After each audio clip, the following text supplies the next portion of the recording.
As we usher in a new beginning to total nonstop action, TNA Wrestling, it all begins once again this weekend as they bring to us their Genesis. And this officially kicks off 2026 year-long madness that is Simply Predicting. Welcome, everybody, to the discussion and the kickoff of the 2026 TNA Predictions League. Let's go ahead and get right into it. Hello, everybody, and welcome back here once again to the live moderated conversation of wrestling predictions across all the biggest shows across all things wrestling. Sad to be a fan for WWE, NXT, TNA, ROH, AEW, and this year added on GCW. So thank you all for tuning in and welcome back once again to Simply Predicting. I am, of course, the simple man of the simple brand, the voice of wrestling for a grateful professional wrestling, damn it. My name is Noah Foster. And with me tonight, of course, are regulars that have tuned in before. But for those tuning in for the first time, I have one half of some of the MVPs of predictions, not to mention the VIPs of the Simply Live Studios community. One half of the Dominguez, Emmanuel, and we also have the Renegade Wrestling, JJ Williams, Mr. GCW, and of course, a great friend, avatar man of his own right that is avoiding falling down certain holes that you find on the street, Charles Schultz. And again, thank you all for tuning in. If you want to predict the conversation, super chat about as simple as that. And of course, the Predictions League forum will be available on my X, on YouTube, in the community tab on the Ed Foster 1916 YouTube channel, and in the comment section down below once this stream concludes across all the feeds you see here on YouTube that represent, of course, this brand and this show. And again, if you haven't already subscribed to Rage of Wrestling, Cassidy Studios, Bag for Wrestling, and then Foster 1916, it's as simple as that. Let's go around the horn and get everybody's thoughts towards TNA Genesis this Saturday. First and foremost, Emmanuel, welcome back. Good to see you. Welcome to the new calendar year. How are you? And how are you feeling about TNA Genesis? And you're muted. We're off to a great start. Botch. Botch. As the first, folks, keep count. I got the botch on the watch along, okay? That was a great moment for me. Once in a millennium, you actually get something over on me. Hold on. Oh, hell, JJ. Rarely it happened again. All right, let Emmanuel speak. Okay. I've been doing good. I mean, like, right now, I'm trying to get a better job with better hours. So please, Oligarch, if you're seeing this, I just came out of an interview. This guy would like to get hired. If you do hire me, I will promote the heck out of you in this channel, too. Mick Foley, thumbs up. Cheap approved. Pop. Yeah, cheap pop. Okay. But talking about the pay-per-view, it's interesting because the visa issues that TNA is currently having, and most of the Rascals are gone to AEW supposedly. Until we see them on the screen, then we can say it's official, but supposedly. Seeing is believing, but continue. Yeah. But keep it inside TNA for the time being. Yeah. So it's going to be intriguing because of the debuts and what we saw tonight. So I'm intrigued what to expect in Genesis for once. All right. Well, again, we have a beginning. We'll see if we have a happy ending come the end of the year, if not at the end of the show this Saturday. But good to have you back here once again, part of the league as always. By the way, congrats again to last year's league winner, Ashley Reynolds. Again, folks, come be a part of the City Predicting Leagues because even you can find some joy City Predicting in anything professional wrestling. Damn it. Let's go ahead and go get Charles Schultz thoughts initially about TNA Genesis. Charles, welcome back once again to City Predicting 2026 kickoff. TNA kicking things off here. How you feel about the preview this Saturday? Well, it feels weird not having a world title being defended. At least not right now. Probably gets made on in a countdown show. Would not be surprised. Well, again, I have a deadline when I actually make the forms, and I don't change them afterwards. And of course, in the forms, it's all about who leads with the gold and if the match remains intact with the opponents. If the match for somehow, some way does not have the original opponents predicted at the time of City Predicting, it does not count towards the Predictions League. It is officially eliminated. But fair enough. All right. And as always, you keep it simple, which I always can appreciate. You echo sometimes what I try and live by. Sometimes it's hard to live by what you actually mean, but that's a whole different conversation. And again, everyone's probably social media at this point or freaking TNA exclusive. Because for those that don't know, we are coming off the premiere of the TNA premiere on AMC.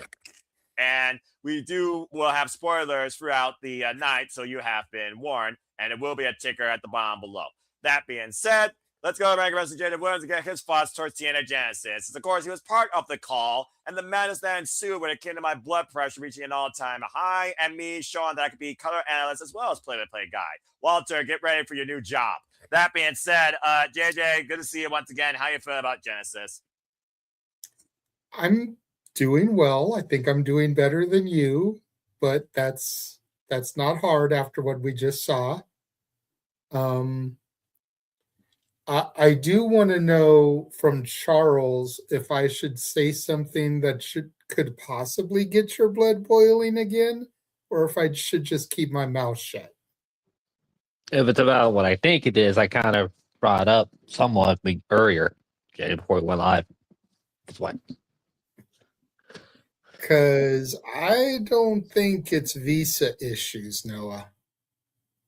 Oh, do you? It's heavily rumored that one Leon Slater is on the European tour with WWE. I wouldn't be surprised if they're using Danny Luna also. But I've heard from multiple people that Leon Slater is on the current European tour, which is why he missed tonight and why he's missing Genesis. And it's also been heavily implied from those certain sources. And again, believe what you want to believe, we know. But it's been heavily implied by those sources that that's part of why they got AJ Styles tonight. Leon Slater was loaned for the tour. You can have AJ Styles for the premiere in return. So, yeah. We're just going to leave that alone. That I didn't know. I knew about something else with the Knockouts tag title thing, but I didn't know about that. Oh, no. See, I heard about that from Aaron Rift of NoDQ.com. Say yeah to NoDQ, but apparently the inspiration's on their way out too. But yeah, that's why Leon isn't there and why he's not appearing on Genesis. And I'm almost willing to bet it's a similar thing with Danny Luna because they're both being touted as visa issues. But yeah. Ooh, boy. TNA, the new WWE farm. We soon will own you. All right. Thank you for that, JJ. Now, without further ado, Emmanuel, I do see you have your hand up. What do you want to say real quick? Yeah, this is not the worst part, Noah. Like I think wrestling is gonna be in the battlefield. We're gonna have like a AEW with the different companies, like with the New Japan and their partnerships with the CW, like I forget the Mexican CMLL. CMLL, and then you see WWE with their Loa and etc. So we're gonna have a battlefield, and eventually I think either AEW and WWE is gonna monopolize these wrestling companies, and someone has to fold because like AEW is doing the same thing. They're stealing TNA talent, and WWE is stealing TNA talent. And it's kind of sad because like I was hyped for this new year for TNA, and most of the talent are moving away. So I'm like, so it's one of those things like, how like it's, I don't know. Well, say that for Saturday shenanigans. The state of the wrestling business. Are we entering another monopoly where there are two instead of one trying to take over the world in their own unique ways? Stay tuned with Regular Wrestling. JJ Williams moderates that conversation because I don't want to see that. I don't give a fuck if that's happening as long as the talent gets represented correctly and paid properly. But it might kill TNA, at least as I know it, considering it's a small player in the middle ground of the whole thing. But again, conversation for another day unless a $25 super chat comes through. So without further ado, it's TNA Genesis. In tribute to an animated duo, gee, Brian, what are we going to do tonight? Same thing we do every night, Pinky. Try to monopolize the wrestling world. Nerf! Bloody freaking We're bust to end the brain. We're bust to end the brain.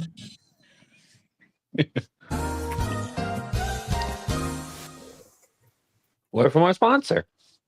Shut the fuck up, Charles! God dang this freaking industry! Take the graphic down. Take the graphic down. This comedic segment brought to you by Kentucky Fried Chicken. That made it better. That made it better. That.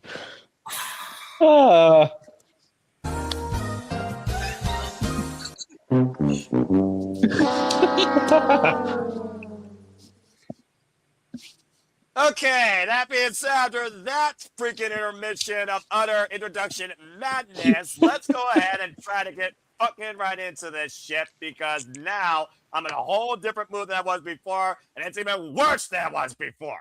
But let's go ahead and get my bathroom break out of the way. Since you brought up food, you can talk about the guy that's probably feeding off cheeses more than the guy from Super Size Me in McDonald's. Let's talk about Flop Dollar versus Rich Swann, a fallout between former friends with the cheapest penthouse in existence. After Rich Swann put Flop Dollar through a table, this guy that invaded Hard to Kill 2 years ago in TNA Wrestling goes one-on-one against his former compadre. One person looking to make money, the other person looking to go bankrupt. Let's not take too long here with this bathroom break match that I pray to God's the opener and move to the countdown. JJ, kick things off. AJ Friends and Rich Swann. Who wins this singles match?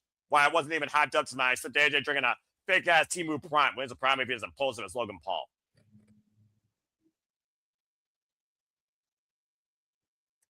I got Rich Swann thanks to a returning Casey Navarro. Okay, then. All right. I think you got to save some surprises for the pay-per-view. You can't lay everything out on the table on the premiere episode. Casey Navarro is not a big enough name, no disrespect, to generate buzz on the initial episode. So save him for the pay-per-view. Let him have his moment on next week's episode, but I've been following Casey. I think he's just about ready to return. Great opportunity to pull the trigger, in my opinion.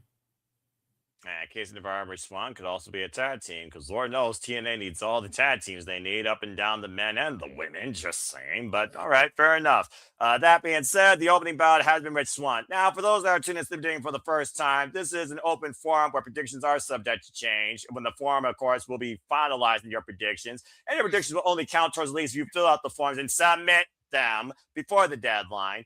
But that being said, because there's only 4 of us, and this is a very weird card and short card, I will open it up to the rest of the panels if they want to add further discussion to this match or have a different prediction. So that being said, let's go around the horn and see what the others think. Emmanuel, I will go with you. It seems pretty cut and dry to me. It feels like the best result we could get, because considering AJ Francis has pretty much screwed and backstabbed any person that's gone along his side towards any championship endeavor, let alone had to deal with this idiot in the penthouse segments on TNA multiple nights. I have to consider this being redemption towards anybody that wants to get the better of this oversized bully. So what do you think? JJ might have something, because originally he had AJ Francis winning over the Rich Swann, because No, hear me out, because Rich Swann has been getting the better over AJ Francis. And booking-wise, if it's WWE taking control, you would think the person that looks strong will lose their match. So that's why I was going for AJ Francis.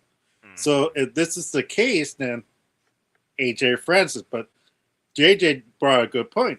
Casey Navarro could appear and help, Rich Swann, and that's a fair shout out.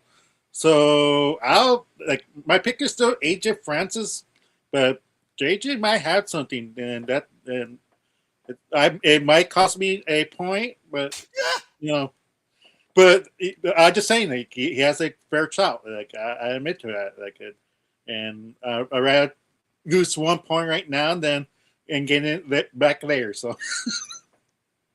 Yeah. I appreciate that, Emmanuel. Thank you. The catchphrase of Emmanuel for the year 2026, it might cost me a point, while you were in 28th place in the TNA League last year. Good luck, bro.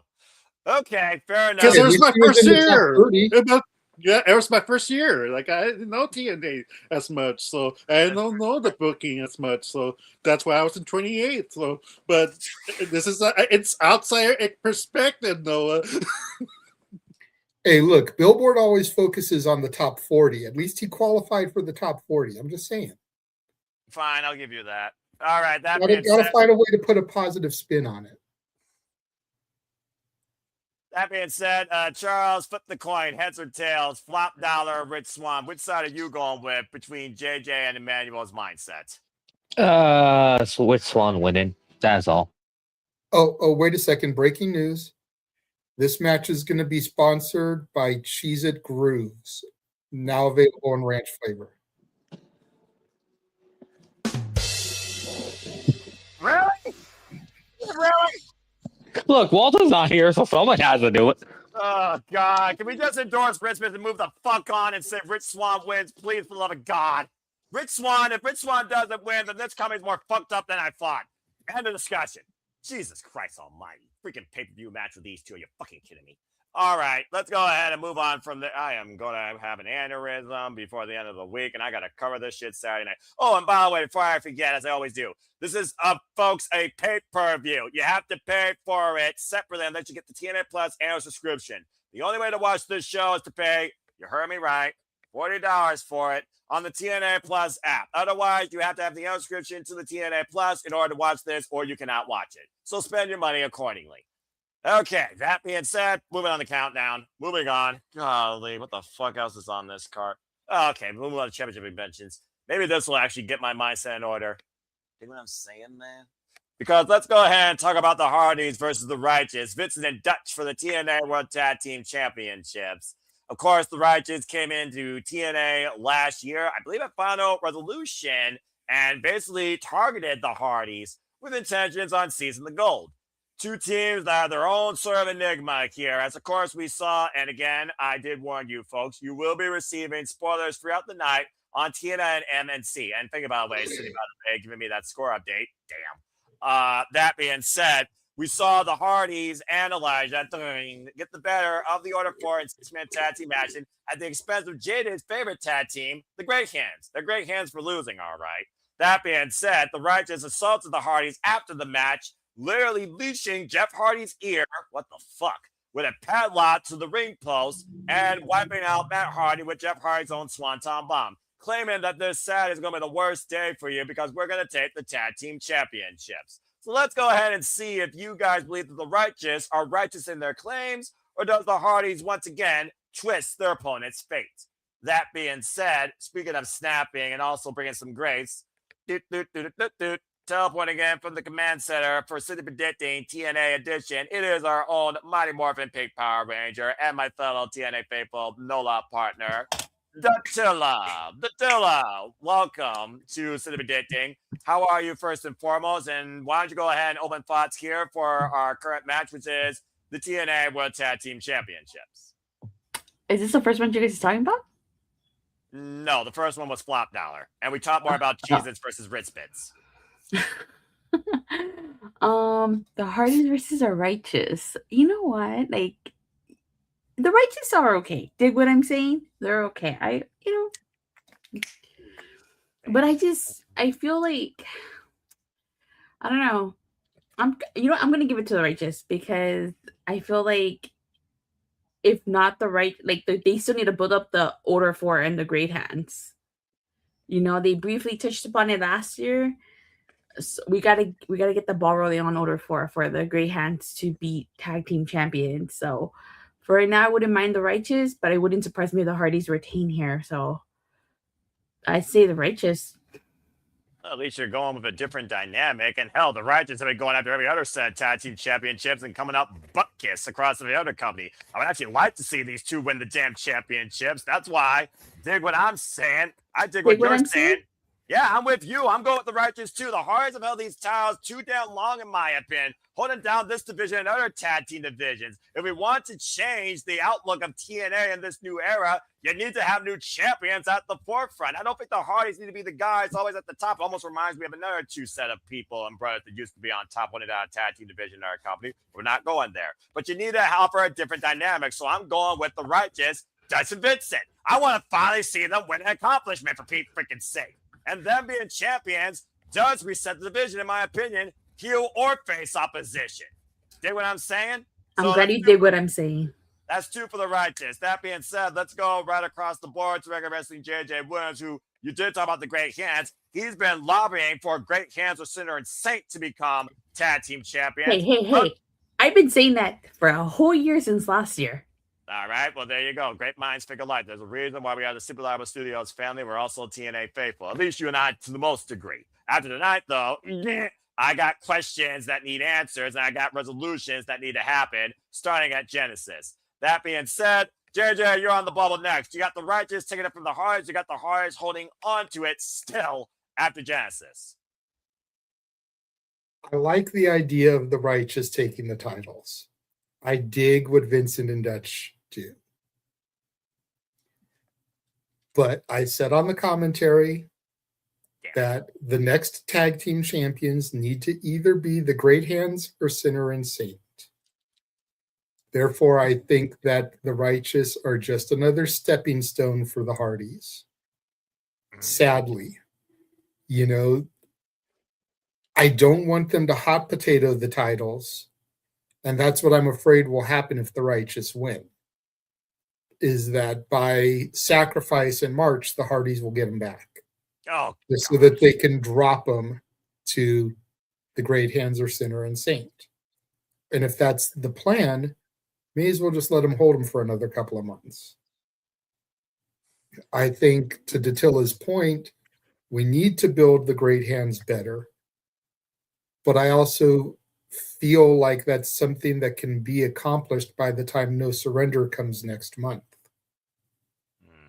With the focus that's been on the Order 4 as of late.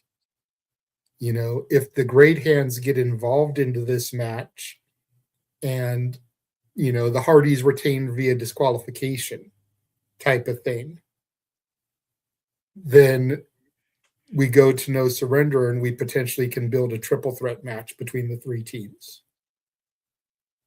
with the Great Hands getting it that way. But I think that's all that we need, is for the Great Hands to get involved in this match with a little bit of violence. And that's how you interject them. You get the momentum back on their side. So the Hardys sadly retain, because that's what we pick, is who's leaving with the belts. correct. Right? Win via DQ, lose via DQ, doesn't matter. Hardys are walking out with the belts. And let's not forget, next week, I don't know if you watched it, next week is Feast or Fired. So it's possible the Great Hands could end up in the match, Hotch or Skyler, and get the briefcase for the tag title shot. And that's how they get their opportunity. Well, more likely it will be tag title, X title, world title. You're fired. So I do see what you're saying, but still. I wonder who's leaving if someone's getting fired.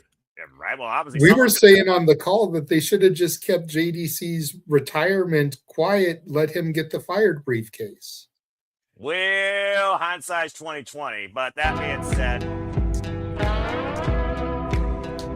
Copyright. That's enough of that. That being said, 2 Righteous, 1 Hardys. Let's go down the bomb row and get some thoughts. Charles, who do you dig in what they're saying? Do you got new tag champs, or does JD make a valid point? Let's keep in mind here, folks, the Hardys have held these TNA World Tag Team Championships since winning it back in that crazy ladder match, might I add, against the freaking Nemets and everybody else included. So, again, after they got screwed by the Nemets at Rebellion, they've kind of been on top ever since. I'm just saying. So, Charles, what do you think? Hold on, before Charles goes, the only reason the Hardys have held the title this long is because the Nemets title reign was cut short. I honestly thought the Nemets should have retained in that ladder match. Yeah, that's what I think. They didn't need it. It's The true. only belt Ryan's gonna get. Again, he's Nick Nemath's brother. The end. The His autobiography of Ryan little Nemeth. brother. Yep. At the end of the day, that will be his one-line autobiography that will define his career. Hey, he is also a former champion now. He has 2 lines. Yeah, that'll be book 2. Ryan Nemeth, former TNA World Tag Team Champion, and Nick Nemeth's little brother. The end. That's too much to write on a single piece of paper. That's actually worth print. But All it's right. historically accurate. Some history doesn't need to be freaking recorded or recovered. Charles, who you got winning this tag team title match? Yeah, well, Righteous is winning this. Because isn't this their first some pay-per-view match ever since they came back? Correct. Yeah. They shouldn't lose. Came back from where? Dutch wasn't in TNA the first go around. It was just Vincent. He came back from the hospital. I'm about to say, yeah, part of Honor No More before he went beyond Psycho. Yeah. Still, point stands. Righteous is winning this. Fair enough. All right.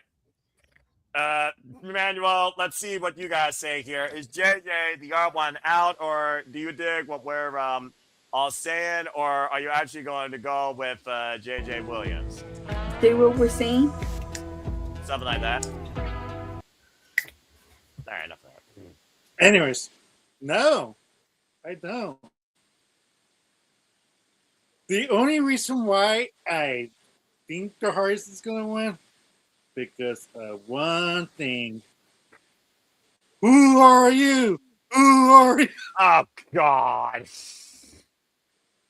The way they came in, more oblivious than the Butcher, the Blade, and the Bunny in AEW, saying Better Business Bureau by JR. How dare you? But nonetheless. Okay, that's the chant that Aaron was giving to the social media influencers. Who are you? Who are you? What influence do they have outside of a keyboard? I wonder why Noah and I weren't invited to this AMC Hey, premiere. like I said, I only recognized one person, and that was Mini Portable. Again, I don't know anybody because I don't follow social media, thankfully. Because he doesn't scroll or click. He's a good boy. And by the say, there's a thing called a power button. There's a thing outside called grass, even if it's underneath snow. You should try it sometime. And not Although, try if you want to watch Noah be a bad boy, watch our watch-along coverage and listen to all the 4-letter words that he used. Fuck you! That is true. That one came up quite a bit. A lot. So with freaking commercial, but we're not going there. You're not going there. We're not going there. No. Noah, tranquilo. Fine. See, I'm fine. I'm freaking fine. I've got my thing. I'm fine. All right, and I got my thing of Vincent and freaking Dutch finally win tag team gold in a wrestling company. Dig what I'm saying? I still think Vincent looks like Rob Zombie, but that's a whole other story. Hey, you know what? He probably agrees with you, though. JJ, thank you. I thought I was the only one thinking that all this time. I've asked Noah a few times, which is the one that looks like Rob Zombie? And he knows exactly who I'm talking about. Yeah, I freaking know Rob Zombie because I hear it all the time, damn it, from No DQ. I used to work in a freaking electronics department in the video section, so I know. Music, video, Never blah, blah, gonna blah. Stop me. Never All gonna right, stop me. not definitely non-copyright. Shoot, freaking Xena got copyright struck by Led Zeppelin, for Pete's sake. You don't need to go down that road. Okay, that being said, it's 3 Righteous, 2 Hardys. Majority hopefully wins. Dig what I'm saying. Let's move on. Dig what I'm saying? Stuff. Dig what I'm saying, man? Seriously, though, I could just listen to that all day and you just snap along with it. But yeah, it's actually a pretty cool song. I dig it. You know? It is pretty soothing. I will give it that. Sounds like the game that you paused and that's the music. Right? Exactly. Pause screen. Yeah, all of a sudden, you just go like... It literally just throwing on pause it for a good bit. I mean, he just, stops it dead in its tracks. He used to have the masses snapping along with him, so hopefully he get the masses snapping along with him in TNA Wrestling, but only time will tell. That being said, new chat chance for the win, hopefully. Okay, well, moving on from there, speaking of music. Do you really think we're going to get 2 sets of new tag champs in a couple days, Noah? I mean, we already got the Elegance brand as your new Knockouts tag champions. Who I was like, we don't need no one will disappear for a long period of time now, Jay. Come on. I'm so. I know why Aaron gave 3 out of 10 for TNA tonight. Because Noah was not Mr. Elegance. I was about to ask No, you. by elegance. That's why it's a 3 out of 10 show. That's right. I was If, about to ask if we Noah. had gotten the debut of Noah by Elegance, that would have easily been an 8 out of 10. That would have been you, JJ, and freaking Walter by yourselves the whole night. Yeah, I thought you were going to be Mr. Elegance, Noah. There are so many things I could say right now, and I'm not going to do that for 2 reasons. It's midnight, and I just took my blood pressure medication. I could already feel the tiredness kicking in. So I'm going to move on and try and keep this show rolling for the first time in a long time. But I will. For the first time in forever. Non-copyright, and I will say this in closing. Speaking of medication, Fucking brown and that freaking oiled up, chipping down wannabe SCT ridden runner of the knockout division. Another round of the night. Okay, now let's move on. any further rants will cost a super chat, though, folks. We can't just keep giving this crap to you for free. All right, JJ, the man in the suit's talking. I'm on. That being said, everyone shut up. Let's go ahead and move on now to Welcome with Elijah or Trust in Mustafa Ali. Now I'm really at my boiling point with you yahoos. Maybe this will actually cheer me up, even though I can't take a guitar with one of your fucking heads. Elijah goes one on Mustafa Ali because, case in point, Mustafa Ali has assaulted this man every possible concert he's had, including injuring him. The last time we saw Elijah, of course, he literally ran the Order 4 out of town via a horse. Previous to that, we saw Elijah hog-tie Mustafa Ali and ride him out of town the hard way. Talk about a rough ride for a freaking guy that wants to be the next great leader of TNA wrestling. I don't know. He's more trusting than Donald Trump, though. That's a whole different conversation. That being said, it's a one-on-one grudge match for the first time ever. It's actual grudge match. It's not Battle of the Bands. It's not a freaking guitar and a pull match. Otherwise, it'd be Vince Russo booking, bro. But either way, we'll see if you trust in Mustafa Ali or you walk with Elijah this weekend at Genesis. No horse included. Let's go around the horn and see what y'all think about this. Emmanuel, I will start with you. Elijah, of course, was on the winning team tonight in that 6-man tag up against the Order 4 before Secret Agent Zero wiped them all out, and that might be the difference maker, of course. Do you see Elijah beating Mustafa Ali, or do you see Ali upsetting Elijah somehow with Order 4 assistance? Because I guarantee you, if he wins, he's not winning by himself. I don't know. Like TNA has this weird booking decisions, and this is what screws me over. Because on the one hand, Ali needs to win. Let's face fact. It's like Elijah's been gained over Ali multiple times. He dragged him out during his match, chased him in the vignette with their horses. And it's like, and he just got pinned tonight. So right now, I think it's Ali.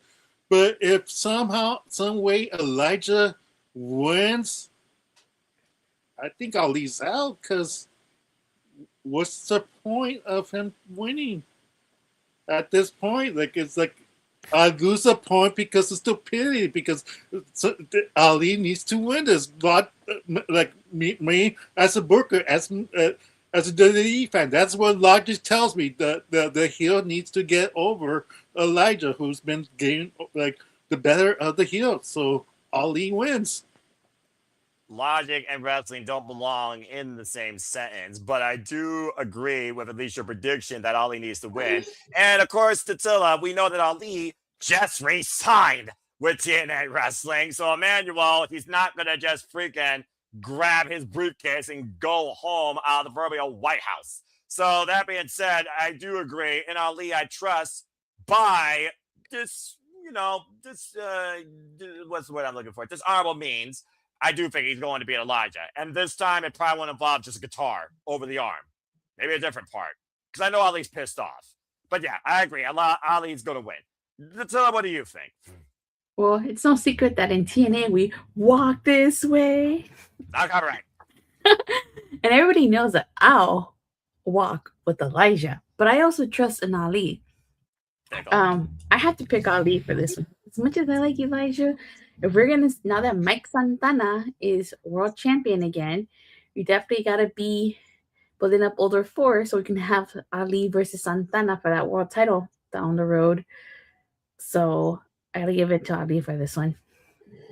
Well, JJ, as we know, last year at Rebellion, it was literally Mustafa Ali versus Mike Santana, of course. And then we had a false count anywhere match where, of course, Mike Santana won. And that was Ali's first descent into madness, depression, and losing confidence before I got to be there for that.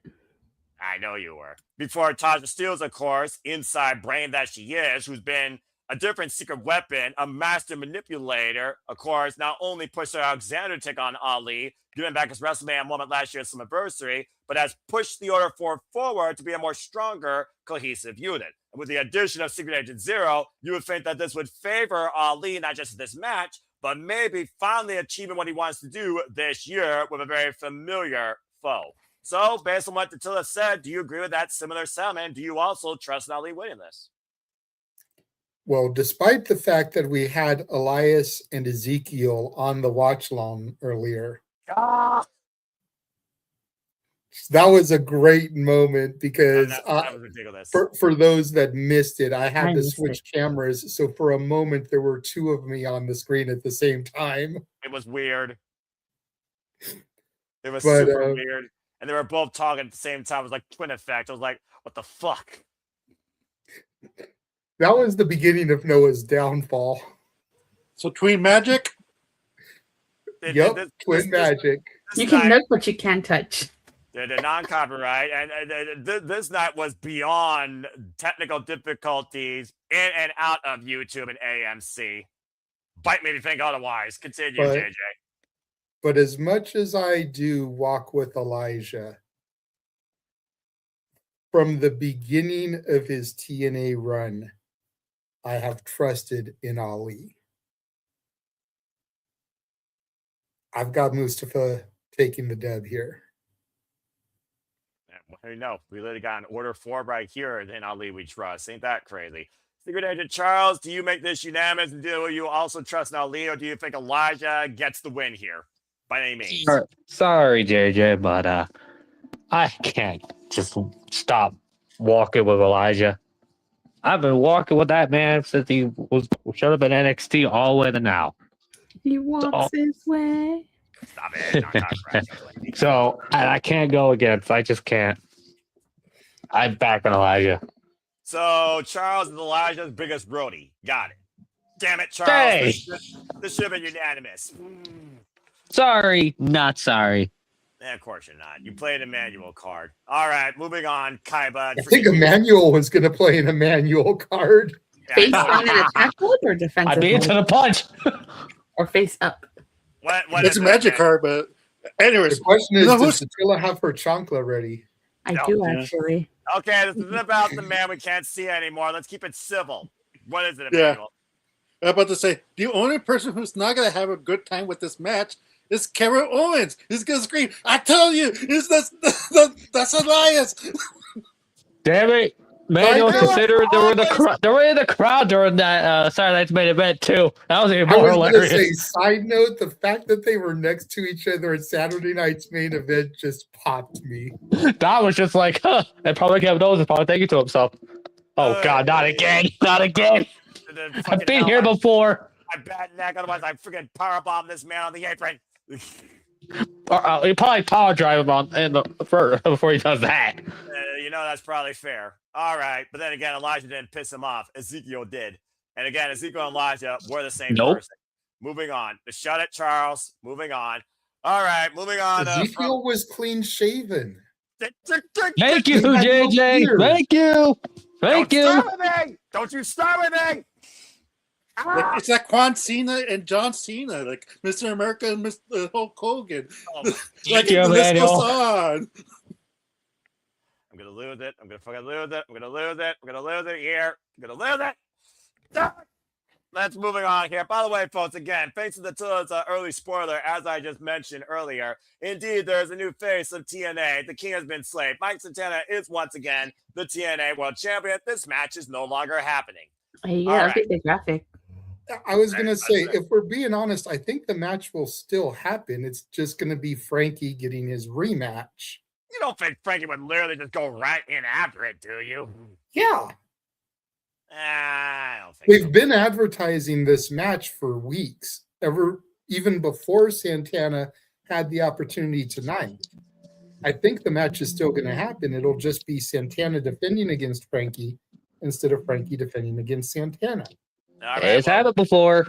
All right. It's not so like this happened to wrestling before, so it would be the first time. I'll tell you what, I'll just humor it on the forum, but as far as predictions go, if Mike Santana loses the title again to Kazarian, then you literally have lost all value in the TNA World Championship, in my opinion. But I'll What humor if he it. loses it to Nick Nemeth cashing in?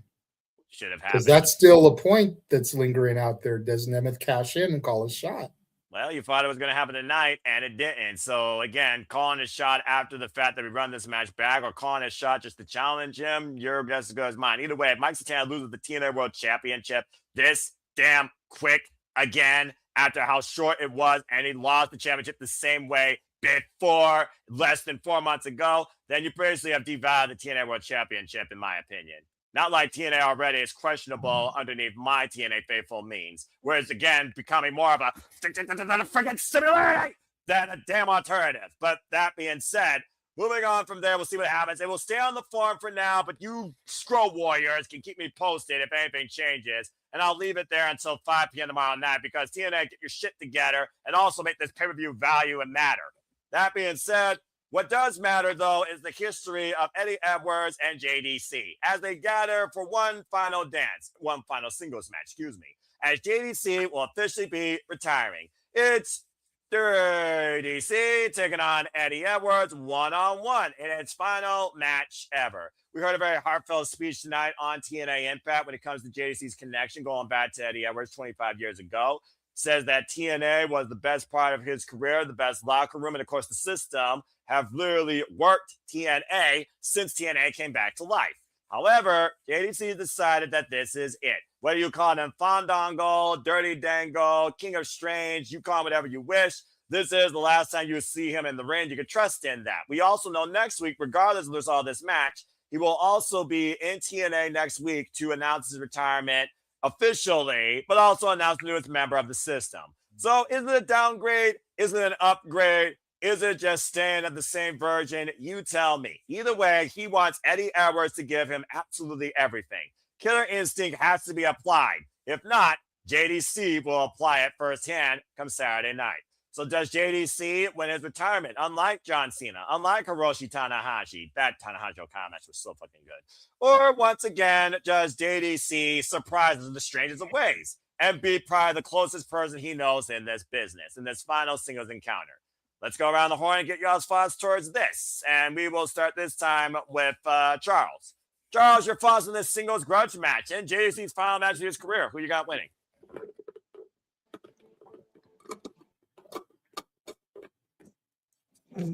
Stupid Mike, me damn mean on me. I was about to say, When I press the unmute button. You do it yourself. Botch. Well, yeah, that's number one. That's the second one. I do expect Eddie Edwards to win this.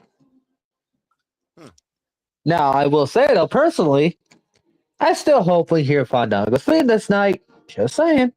Oh, bloody hell.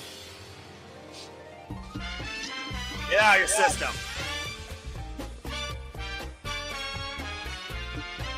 Not doing it. Not doing it. Do it. Do it. Do it, Noah. Nope. Not You doing can't resist the rhythm, Noah. You can't resist it. You can't. it. Not doing it. Nope. Nope. Not doing it. Noah. Noah. No. Come Noah. on. Noah. Noah. We'll Noah. be back after this Fandango commercial break with Super Predicting continues after this. Oh, word from no. our sponsors. Stop it. Tell out.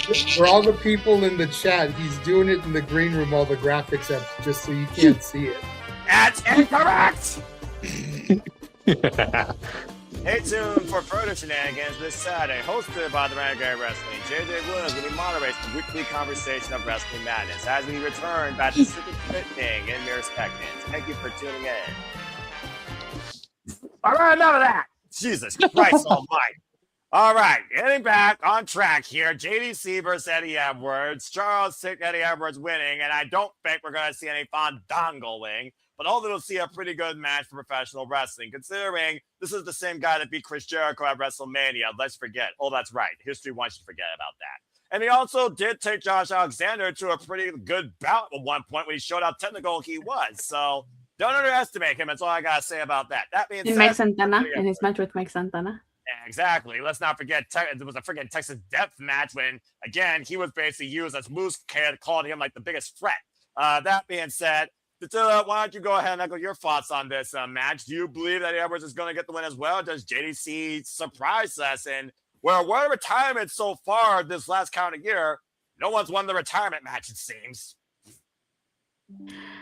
First off, I have to say, I like the JDC character a lot more than I did the Dirty Dangle character. That's number one. Number two, I'm surprised JDC stayed in the system for as long as he did. I thought Moose was going to give him the boot. I thought he was going to be the Carlito of the group. I still think it was a mistake to not have JDC win the digital media title when the system held all the gold. Debatable. But that being said, I think, you know what? I'm going to pick JDC for this one. I think JDC is going to win his retirement match. And then you said he's coming out the following week to say if it's what. Now, if he comes out wearing a pink salmon suit or any type of suit, I'm going to question that speech. He doesn't wear a mask, so it's not going to be a GCW. Gotcha, bitch. But okay, Datilla, you really had to go there with Mark Henry. Wow. And AJ Styles, remember? Oh, I very much remember. All right. Well, everyone watch out for a shade of pink. Salmon, not Bret the Hitman Hart pink.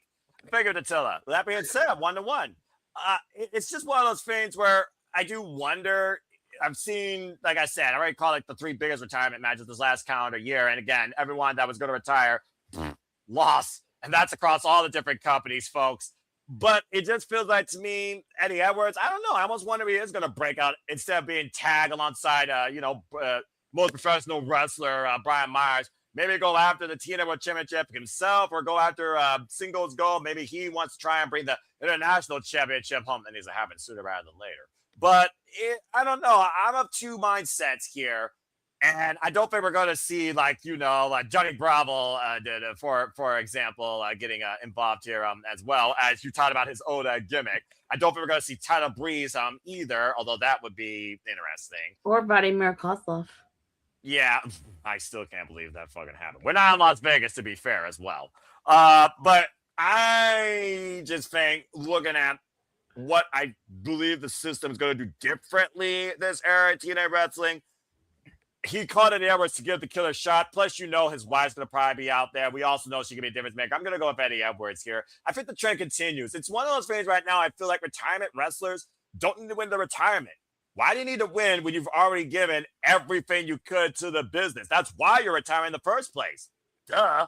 So, in a respectable bout, just like Shuchiko Okada and Tanahashi, I'm going to say that Eddie Edwards gets the better at JDC based on the long-term history.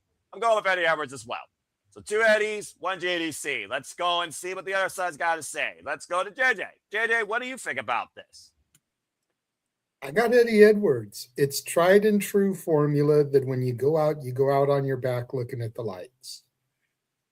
And I don't think it's going to be any different here. I've got Eddie Edwards picking up the dub here. And whether we hear the Fandango music at Genesis or next week on Impact during his retirement speech, I do think we get it one more time. And I think it would be great if we had Summer Rae out there with him too. For one moment. One final moment. Former dance partner. That would be. What's the other one? The other one wasn't a dirty diva. She was actually a ballroom dancer. Correct. Okay. Yeah. Summer Rae, that was just out of left field that happened. Worked out pretty well, at least for her during that gimmick. Anyway, Exactly.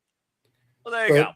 But I've got Eddie Edwards taking this. You know, I think the whole key for this is JDC telling Eddie, you know, don't hesitate if you've got your opportunity, because I'm not gonna. Yep. I think Eddie's just gonna go fucking full tilt Boston Knee Party. and murder JDC. Boston Knee Party. How Outside many? the ring. How many? 1 or 2 or 3 Well, or that's 4? At least two. Yeah, At least two. that's a good point because, again, JDC. Bonus see question. what it takes. Bonus question: how many times? Boston knee parties? All right, let's not go there. All right, well we already got one bonus 4. question. That's overkill. We already got I one. don't think it's going to Bonus be more than 3, because you know third time's the charm is usually a good stereotype. But I think it's going to be 2. He'll hit it, and then he's going to look at JDC. JDC's going to taunt him, and he's going to give him one more and then pin him. Yeah, I can see that being the finish, and I think that'd be a very poetic finish too. Honestly, I like that setup. All right, fair enough. That being said, 3 Eddies, 1 JDC. Emmanuel, let's go ahead and see what you got now. Put your spell on this versus a trap card, because I don't know how weirder you can get than JDC at this point. So You gonna put a spell on him? I got JDC or Eddie Edwards. But now you're mine? What? Not copyright. Anyways, like, yeah, I mean, like, the retirement streak will continue. The only person to ever win this retirement is the Fortune Sting, and people said it was the greatest retirement match of all time. So that's a high bar, but it's still wild to say the least that he went undefeated and retired as champion. So I also look at the long term of it, and that was fucking awesome. Continue. I definitely don't think that's the greatest retirement match of all time, but that's a whole other story. Yeah. How many retirement matches have you seen, JJ? Just saying. I've seen a couple. Exactly. Seen a couple in my time. Exactly. So have I. Yeah, I still consider HBK and Ric Flair as a retirement match. I don't count what happened afterwards. That was you know, he needed to pay alimony and all that bullshit. And that was still a retirement match, damn it. Well, you know, I retirement agree. means you're done. You don't go after more, let alone for a payday. If we're talking about the word as far as vocabulary definition goes, but what do I? That being said, that's a whole different conversation for another day. Man, we'll continue. Anyways, like, but yeah, I have Eddie Edwards winning this. JGC is probably gonna be the one who decides who's going to replace him. The system will not know, but JDC will. And who is going to be none other than that? Tyler Breeze. Why not? I think he's still under contract with WWE, technically. But That's some type of WWE and contract. TNA are working together, so it would make sense to bring him in. I mean, again, he's not wrong until this transfer portal is becoming very close to becoming an acquisition. All we're just waiting for is the official announcement. Look, me and Walter were talking on the pre-show before you joined us. JDC's been looking for his replacement. Somebody's contract with AEW ended yesterday. Here we go. Powerhouse Hobbs could very easily be his replacement in the system. Then you can put him and Moose as a tag team. Why are you trying to put Moose as a tag and you can let Myers or Edwards go after single stuff. Moose is too damn good to be a tag team guy. I'm just saying. All right. But it's about the only thing he hasn't done, really, right? That's true. And that's fair. Grand Slam. I mean, if he wants to be Grand Slam, he's got to get a tag title somewhere. Yeah, I suppose. And again, this is definitely not a tag bout. But that being said, before I move on to basically the semi-main that we know of as of right now, unless there's been official updates on TNA's freaking X or website, which I'm pretty sure has not been at this point. We know. To my count, we've still got 3 matches to discuss. Well, again, I don't think they're going to run back what you just saw tonight. But if you want to humor it, fine. But before that, let's go ahead and humor not the X Championship, because due to or other means or other I guess, opportunities. I'm not going to say priorities or choices. Again, Farm Factory, you tell me. We know that the Estrogen Championship is not being defended at TNA Genesis. Leon Slater is unable to be there. Just going to leave it at that. You all let your own rumor mill take you where you will. But in the meantime, we do have a triple threat as the director of Authority, Santino Marella. By the way, there's a new boss assistant now, and it is the woman in the suit. And I like that dynamic, Daria Ray, who's going to help Santino Marella keep TNA in check with an iron will and a dictatorship attitude. I like that. That being said, when the woman in the suit speaks, everyone else shut the fuck up. I'm going to start using that from now on when the guy in the suit speaks. That being said, we got this unique triple threat. Originally, it was going to be Cedric Alexander versus Leon Slater versus Moose, but instead, it is Cedric Alexander versus Moose versus, yep, they said his name, 250 rounds of pure elevation, answer all lies questions, the most viral sensation let's count a year, NXT superstar. Of course, his name is Joe Hendry. And of course, we appears. I believe in Joe Hendry. Do you believe? Believe. Well, I mean, he did. After tonight's episode of Impact, I don't know how much longer Noah's going to believe in TNA. That is for certain. You're not wrong. That being said, Joe Hendry, Cedric Alexander, Moose. It's a straight-up triple threat exhibition. Nothing's on the line, but I imagine Cedric still has his eyes set on going after the Exhibition Championship. And Moose being a former Exhibition Champion, originally this was going to be for the title, and Leon Slater was the guy that beat him for that title, of course, last year. So reverse, becoming the youngest Exhibition Champion ever. Joe Hendry, Digital Media Champion, TNA World Champion. Longest reigning Digital Media Champion, I may add. Damn fucking right, and it was incredible. And of course, never been X Division champion. Could be a whole different avenue since he lost on the Iron Survivor Challenge for the NXT Championship opportunity. And he did just overcome Dark State, thank Christ. You want to talk about what really would have fucking pissed me off.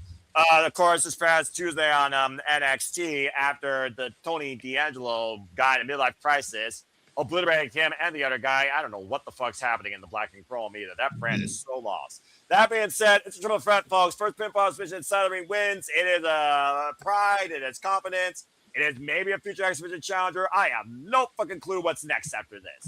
Talking about the system and where they go from here, while it looks like Jada's trying to turn Moose to tag team specialist, Cedric Alexander was once literally the heart and soul of 205 Live, previously challenged Leon Slater for the X Division title. And I do wonder if Moose wanted to get back that title from Leon Slater after that night. Joe Hendry? Can Joe Hendry come back to TNA, win gold one more time? Do we believe that Joe Hendry can still be that motivation that TNA might actually need versus being somebody that's just in NXT?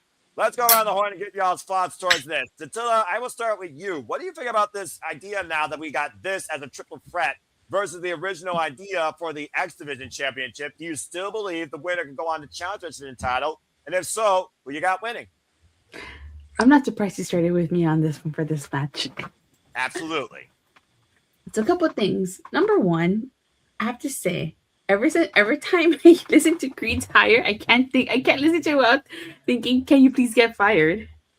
I'm about to say, greatest number one hit Joe Hendry ever did. And that's saying something. Continue.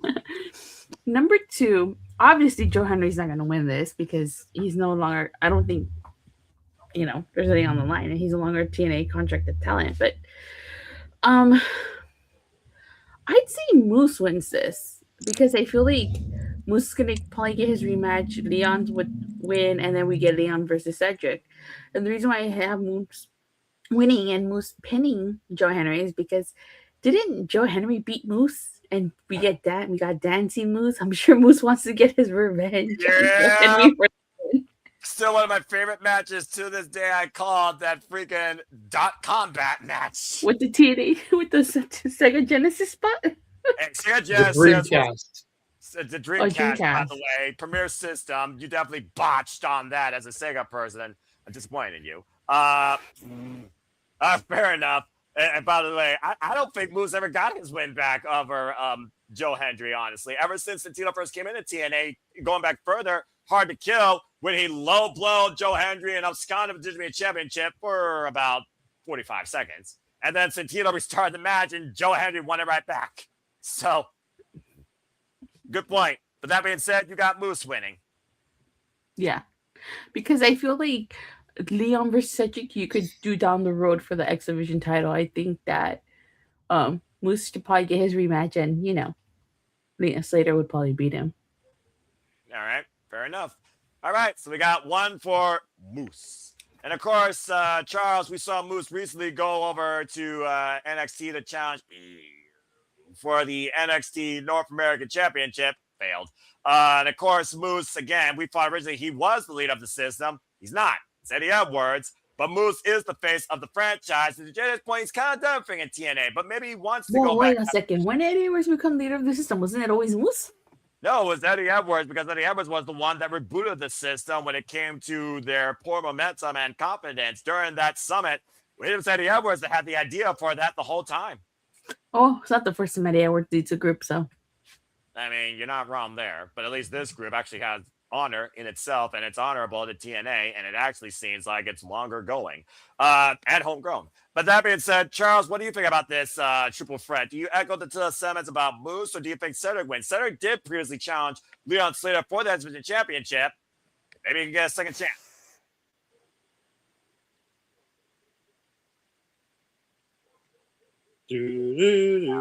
Later. Oh, my mic was muted. Damn it! What the fuck, bro? Oh, it's not also a fun night. You know what? This has been more entertaining than deal with those nonsense during the whole TNA show. You know what? I'll give you that. That's accurate. Continue. But yeah, now just complete 180. If I was gonna beat the X-Men title triple threat, and besides, Joe Hendry was announced to appear on the show anyway beforehand, before they decided to make this Joe Hendry into the match. Now, Right. it's like, well, nice new replacement, but you have him there. So I expect Joe Hendry to get pinned in it. Well, probably not going to get pinned in this. But I expect Cedric to win this. Oh. I just see how it is. All right. Different dynamics. I like that. Well, JJ, we're all talking about Joe Hendry being pinned. We're also talking about Joe Hendry not winning. But also, guys, it's still, at the end of the day, TNA versus WWE. Which brand you think is going to be protected more? I'm just saying.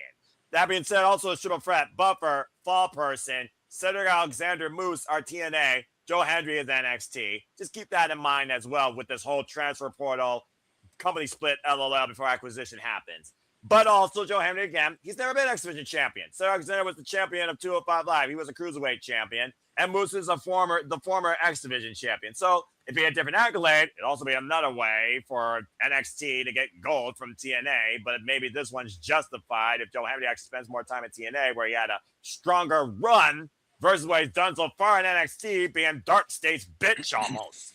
That being said, let's go to JJ, who represents that brand still, and see what he thinks about this. It is NXT superstar being involved in it. JJ, who you got? You know he's going to be biased during this one. It's his NXT, damn it. Yeah, of course he is. It is my NXT, but none of my NXT superstars are in this.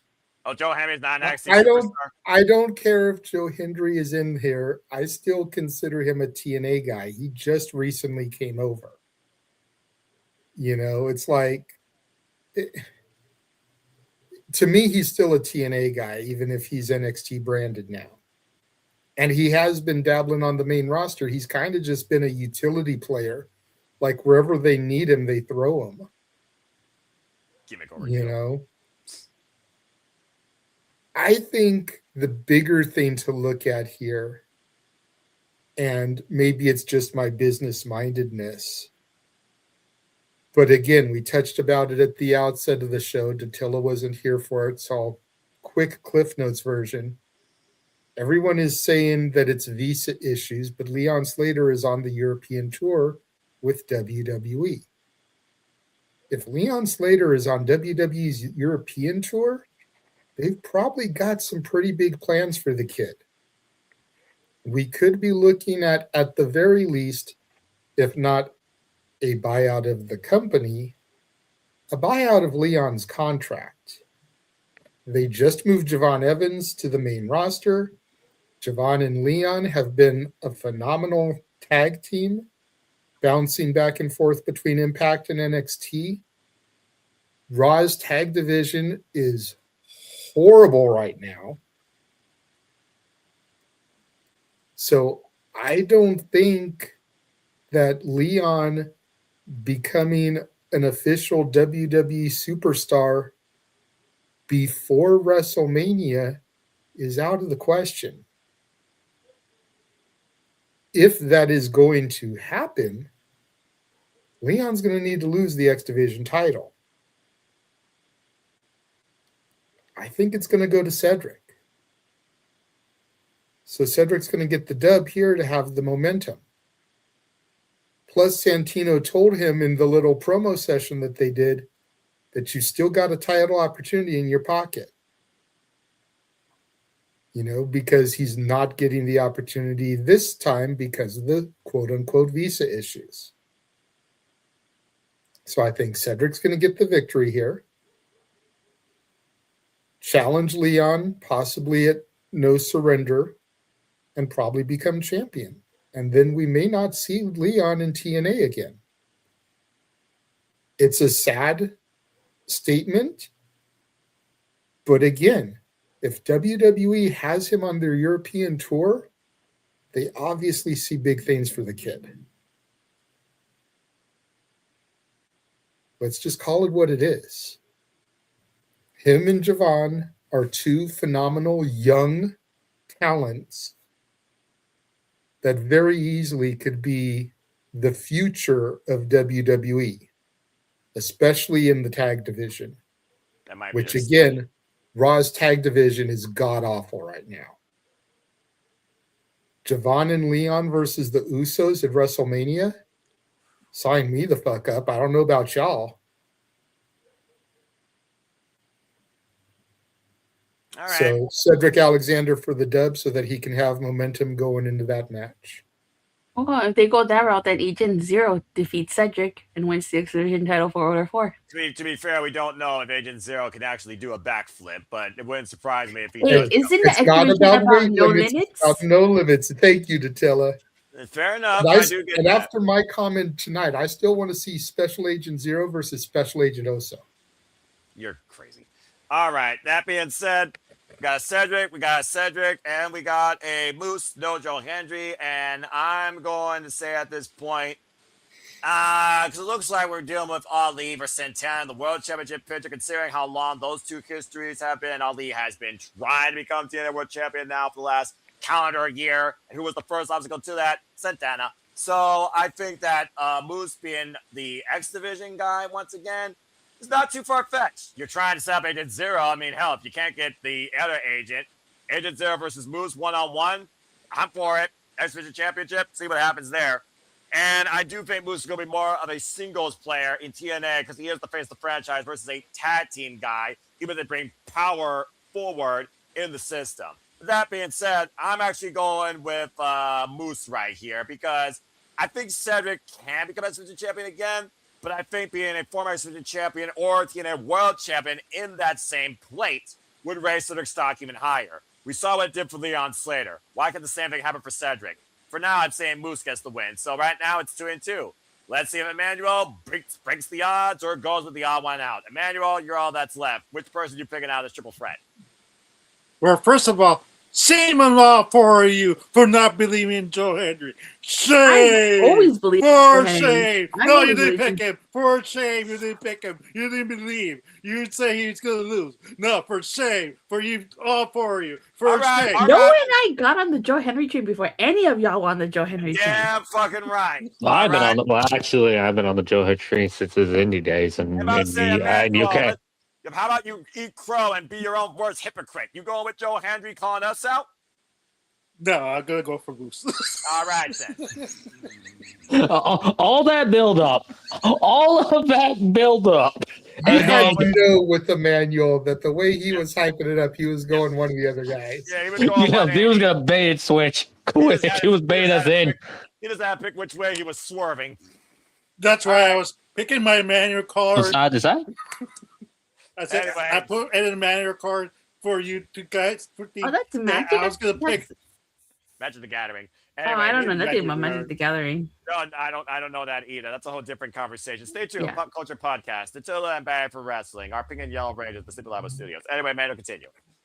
But yeah, like Cedric doesn't really. I get what you guys saying. Cedric needs the momentum for the upcoming title match, but at the same time, if Cedric loses and he wins the title, Moose has a legitimate matchup. Like, hey, I defeated you in this trios match, and you beat me in this match, and that automatically sets up Cedric versus Moose in the future. And if JJ is correct, Leon Slater is gone and he's going to WWE, this will make more sense. So that's why I'm picking Moose for the win.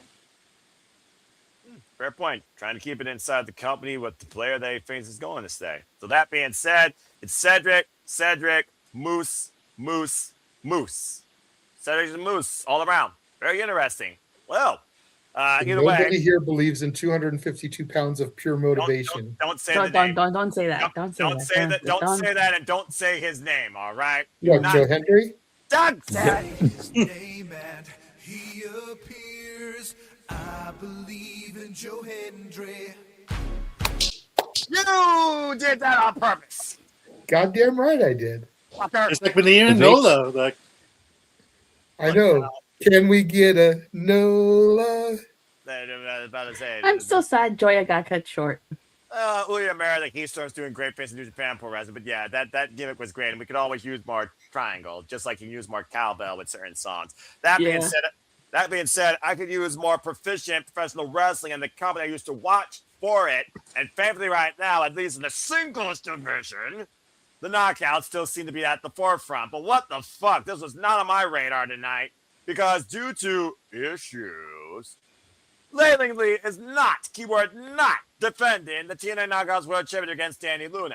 Instead, she is a fighting champion, though. This warrior offered an open challenge, and it was not accepted by Jody Threat or Rosemary or someone in-house or Killer Kelly who's already out the door. It was accepted by NXT, but it's a different warrior in its own right. So, again, I'm of two mindsets here, but as the guy that's to call this, and the one who respects Delta, who once was in the ring with Jordan Grace for the TNA Knockouts World Championship, I will be respectful and professional under this case. You're only getting it one time. But that being said, folks, it's Leiling Lee versus Zarya for the TNA Knockouts World Championship after Saruka crossed the line again and endorsed Zarya as a warrior to step up for this challenge. So straight up, Leiling Lee, of course, won this title, brought it back home in a triple threat match, thank Christ, overcoming Jesse Jane and Jordan Grace, of course. The double J of TNA.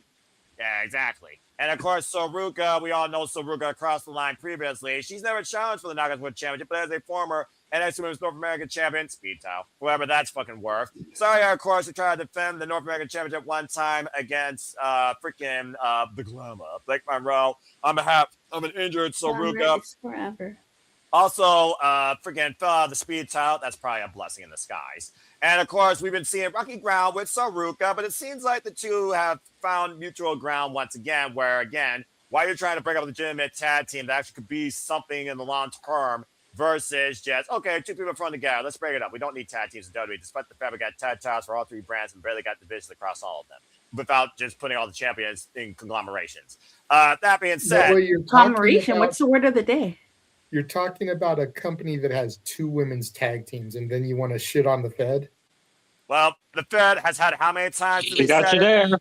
Okay, let's go ahead and run down some history. You want to go there, partner? You start something, you're going to fucking finish it. Here, the TNA Knockouts have only done it twice. Let's talk about the WWE history, shall we? We had an octagon, then, of course, we had the pentagon, we had the dodecagon, and we had the nonagon, and now we have insert number of sides here as we reset the division 8 times over. The last time they had legitimate tag teams, they had a fake skate prop break up one of those tag teams. They had the tag team champions had a fallout over an MMA dispute. They had, of course, Bayley and Sasha Banks who were top singles champions. And now you have Rhea Ripley and Io Sky as the tag team champions because you're tired of seeing them in the world title picture. While you have other champions, of course, that are just brought together because we have nothing better for them. Yet utility players B-Fab and Meacham have a snowball's chance in hell to beat that bitch for the SmackDown Women's Championship. Meanwhile, when TNA first started the Knockouts titles with like Sarita, Taylor Wilde, you had the Gay, you had the Inspiration, you had Fire and Flavor, You had, of course, Neil Dashwood and Madison Rain. You The had Influence. Jasmine at one point and Rachel Ellering. You had The Influence. Thank you, Datsila. You had, of course, VXT at one point in Pursuit. And here we are with the TNA Knockouts Championships in their Michelle second Taraj. ever incarnation since they were first brought in 2008. Why WWE can't figure out the Da Vinci Code of women's tag team wrestling since they first tried it all the way back in 2016. Now try and counter that. Well, actually, Elisa G didn't make a mixed team, the women's tag team champions. Yeah, I was gonna say at least WWE didn't let Eric Young be a women's tag champion. Yeah. Chelsea Green and Ethan Page were already the mixed tag team champions of And AAA. also, But no, that's the a wo- mixed tag title. That's not a women's tag title that a man holds one of. I'm about to say, Exactly. Everyone makes mistakes, but how many mistakes has WWE done versus TNA? Besides the fact TNA has been played by WWE for the last 2 years as of late. This is the worst TNA's looked since Immortal. That being said, let's go ahead and move to the Okay. championship picture. Well, at least they won't go bankrupt. They'll just be bought out. Let's go back to the TNA Knockouts World Championship picture. Don't fucking trigger something you can't finish. Anyways, I was about to say earlier, everyone shut the fuck up when the man in the suit's talking. Wow, Noah, I've never seen the side of you before. Get used to it. That You being- should be there for the watch alongs. We get this all the time when Noah gets riled. for all the right reasons. Exactly. We didn't even get a super chat for this one. That being said, sorry, of course, like I said, the former Delta has not done jack shit in NXT WWE except challenge for, of course, the WWE's Tag Team Championships. And apparently, Ava Rain did announce that Saruka will have a chance in a triple threat match to go after the TNA Knockouts World Tag Team Championships if they win a number one contendership. That will involve Kendall Gray and Wen Sinclair and the fucking Fatal Influence. But that's a whole different conversation for another day. This is Zara's first chance at a World Championship singles gold as we have two different warriors. And more likely, Sarah Brookside will be in Layla Lee's corner. Layla Lee versus Zara for the first time ever for the TNA Knockouts World Championship. If you look at history, we've already seen this title switch between NXT and TNA at least 3 or 4 times in the last calendar year alone. Of course, the last holder of this was Kalani Jordan. So let's see if you And believe who that was the history- savior of the Knockouts title? Noah, who brought the Knockouts title back to TNA? The last time that would be Layla Lee back at Gold Rush. All right. Now, that being said, talking about recent history, let's see if history repeats itself because this title is becoming brand potato at this point. Good grief. Let's go ahead and see if y'all believe there's going to be a new TNA Knockouts World Champion in this impromptu match where I still believe Daniel Luna should be the rightful bearer, but that's a whole different conversation for another day. Fuck whatever caused this to happen, but it is what it is. The title ladies first because it's for the Knockouts Championship. Do you see the title going back to NXT in this impromptu situation, or does Layla Lee hold on to it and what is her second defense? I think she retains. I don't think she's losing that title. I mean, if this was Dani Luna, I would say yeah, she's losing. But I think that Lei Ying retains. Nice job with the nameplay. All right, fair enough. Layla Lee retains. That's one retainment. Very good.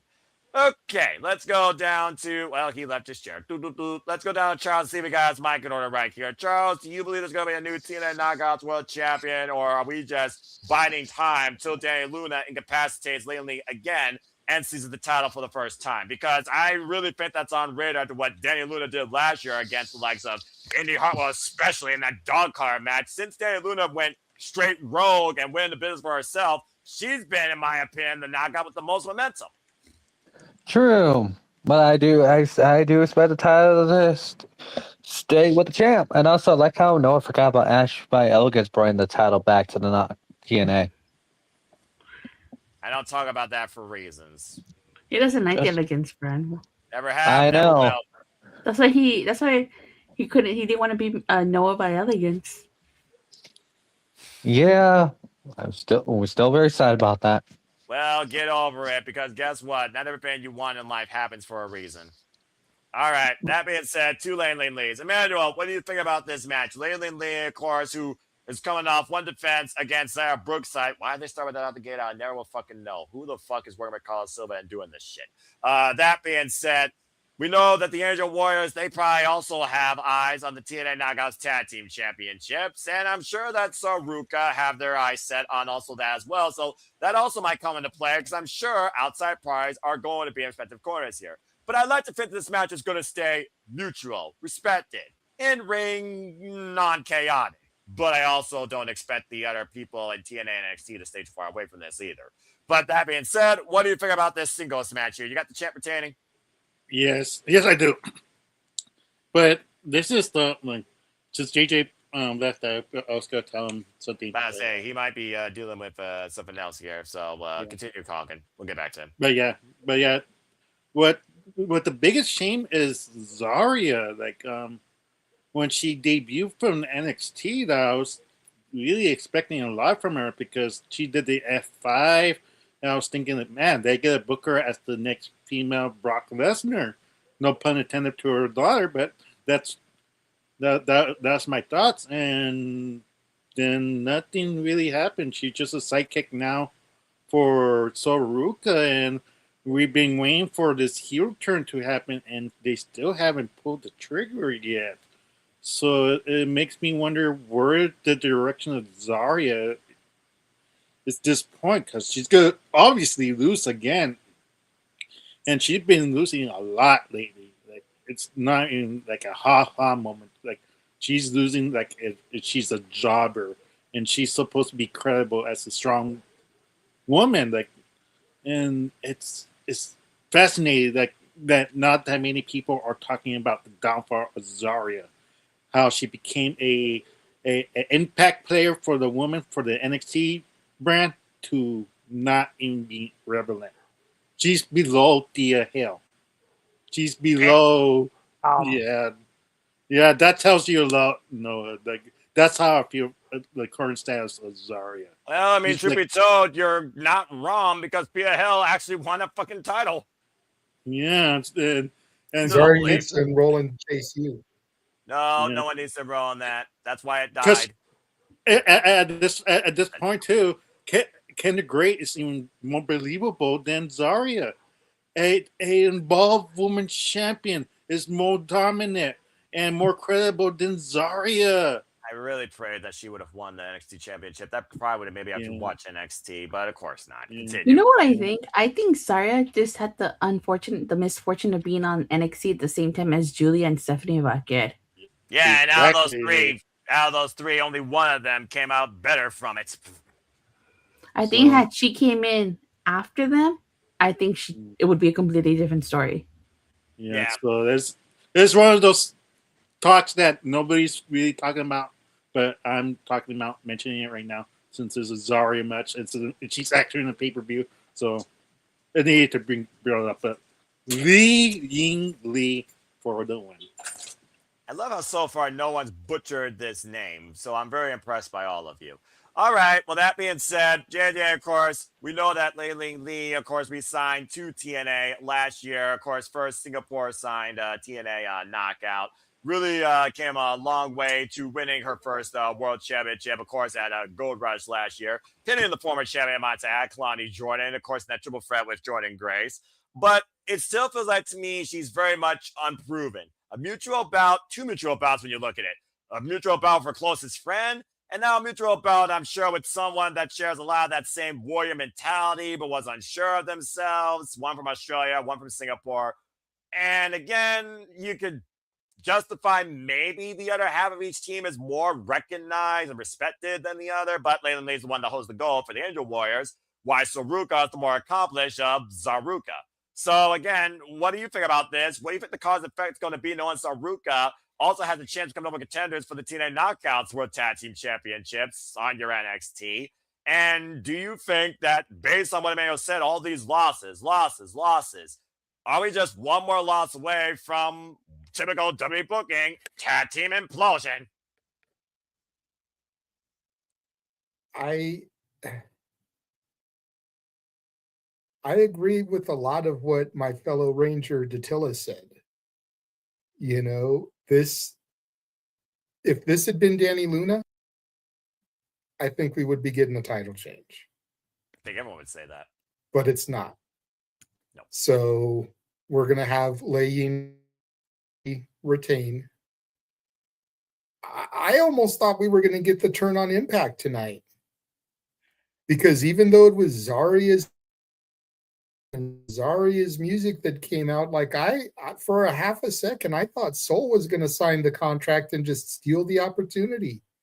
Be greedy. But she gave her the opportunity. Yeah, I don't see Zoruga turning heel. I think she's one of the purest baby faces you have left in your NXT's women's division, especially with that win over Bailey, where pretty much everyone thinks right now she's just 1 foot away from going up to the main roster, even though they've already gotten Jordan Grace and Last Legend on SmackDown, and Raw has yet to be determined. But yeah, I think that's a fair analysis. So it's unanimous. We think that Layla Lee's going to retain, but we also think it's unanimous that Danny Luna is going to be her undoing. Yeah. And then Indy will be Danny's undoing. I see what you did. The domino effect. Funny enough, Indy Hartwell's in singles actually against one half of the Elegance brand next week on Impact. So again, I think you're on to, basically what could be the timeline for the TNA Knockouts World Championship. Hell, we all thought it was going to be Indy Hartwell's night last year at Bound for Glory, if not prior, and then everything went to shit. So, and another thing to keep in mind here is what role, if any, will new knockout Elena Black play into this match? That's true as well, because there's no doubt in my mind, being a former challenger, hell, one of the first NXT challengers, I believe, for the TNA Knockouts World Championship. There's no doubt in my mind she's looking now to get it now that she's officially signed as a knockout. That's a fair point, JJ. Either way, at least I could say one good thing right now about what the hell's going on in this fucking TNA. The Knockouts Championship has a very unique timeline inside TNA itself going forward for it so far in 2026. Again, there's a reason why I've always held this title in such a high regard across not just the company, but just this business. Don't fuck it up, don't fuck it up, TNA. All right, let's go ahead and move on to, again, I don't think it's going to happen, but fuck it. Let's go ahead and humor, and I do mean humor, the rematch of Frank Kazarian versus Mike Santana, where I'm surprised you didn't find a new graphic yet. As, of course, Frank Kazarian is no longer the king of TNA. The king has been slayed. He lost tonight on the premiere of AMC. Took 3 spin the block. He's still the king of TNA. A king Thank is not you, Datilla. a king is not a king without his crown, not even if you get it in a Happy Meal or freaking Burger King box. All right, so stop it. That being said, we now know that Mike Santana is the new TNA World Champion. But we also know that Frank Kazarian, if we do follow the meta of wrestling, usually you have a contractually obligated rematch clause. And right now, the record stands 1-1, despite the fact the first time Kazarian faced him, it was after NXT fucking rejects injured the man after he already was in a fight. Still, again, fuck your NXT. That being said, we also know Nick Nemeth has the call your shot gauntlet. And he said that I'm looking to call my shot regardless what happens here. So I'm going to give you guys this twofold. First and foremost, if this match happens, if this match remains official, do you see Mike Santana losing it to Frankie Kazarian? Okay, so it says after TNA Impact went off the air, the TNA World Title match for Genesis was made official. Mike Santana versus Frankie Kazarian and a Texas death match with Nick Nemeth as the special referee. What the fuck? I was just about to announce that. Yep. Well then. That's a bit crazy out of nowhere. Texas death stipulation. Texas death match? Well, they're in Dallas, Texas, so it's not that crazy. True. All right. Kazarian called his shot, took the title from Santana. Santana just took it back from Kazarian. Not that crazy. And Nick Nemeth, as the referee, he could literally call his shot during the match. Well, it's not the first time we've seen a call your shot official as well. Let's not forget Bound for Glory 2024. I was there live. It was literally Joe Hendry versus the Wonder Man, Nick Nemeth, for the TNA World Championship. And who was the special guest referee? The call your shot gauntlet guy, Frankie Kazarian, who did call a shot during that match, before a man we have not seen since Genesis 2025, I believe. Freaking JBL, John Bradshaw Layfield, took Kazarian's head off with a damn clothesline from hell. Okay, so now let's have the whole new freaking dynamic. So again, it's still twofold. Do we believe that Frankie Kazarian is going to win back the gold? And regardless of the match here, because we now know the call your shot guy is in the damn fucking match and controls both the destiny of the title and his night, do we see Nick Nemeth cashing in? The cash-in only is registered official if the bell rings, by the way, similar to the briefcase in WWE. So let's go around the horn and see what you all think. JJ, you were about to break the news, so go ahead and break this down because there's a whole different lot of cause and effect, and I know how you feel since I got to make the one good call I got to make during that 2-hour shit show tonight about the king being Slay. Does the king regain his throne for even 15 damn seconds, or is he basically rendered nothing more but a peasant? Now we got a Texas death match with Mike Santana, and knowing that Nick Nemeth can call a shot during it, if not after it.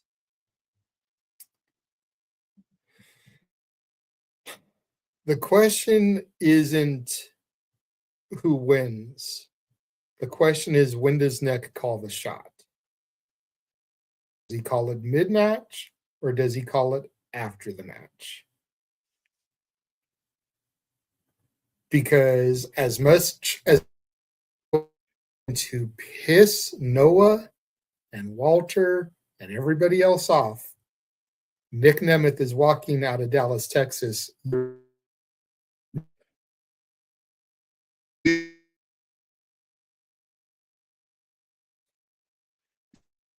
I think he's having technical difficulties. Yeah, but I got the sentence out. So there you go. That's a great freeze frame, by the way. That being said, we'll return to the Mega Wrestling JJ Williams to finish his thoughts if JJ 2.0 shows up like he did during the watch along call earlier tonight. We'll be right back after JJ reboots his device. Stay tuned, folks. Again, this is City Predicting TNA Genesis. And now a word from our sponsors. Oh, shut up, Nutella! feel like he's beating me to the punch every time. Here tonight is their own freaking commercial endorsement, just like Emmanuel is with interactive games and movies. Go ahead and follow Emmanuel today on YouTube and on the Instagram and on the X, folks. Follow, play, interact. What did they follow you, Emmanuel, on X, by the way, too? So. Yeah, pretty fun channel. I'm sure me and him will collab some point with games. And of course, he offered reviews earlier.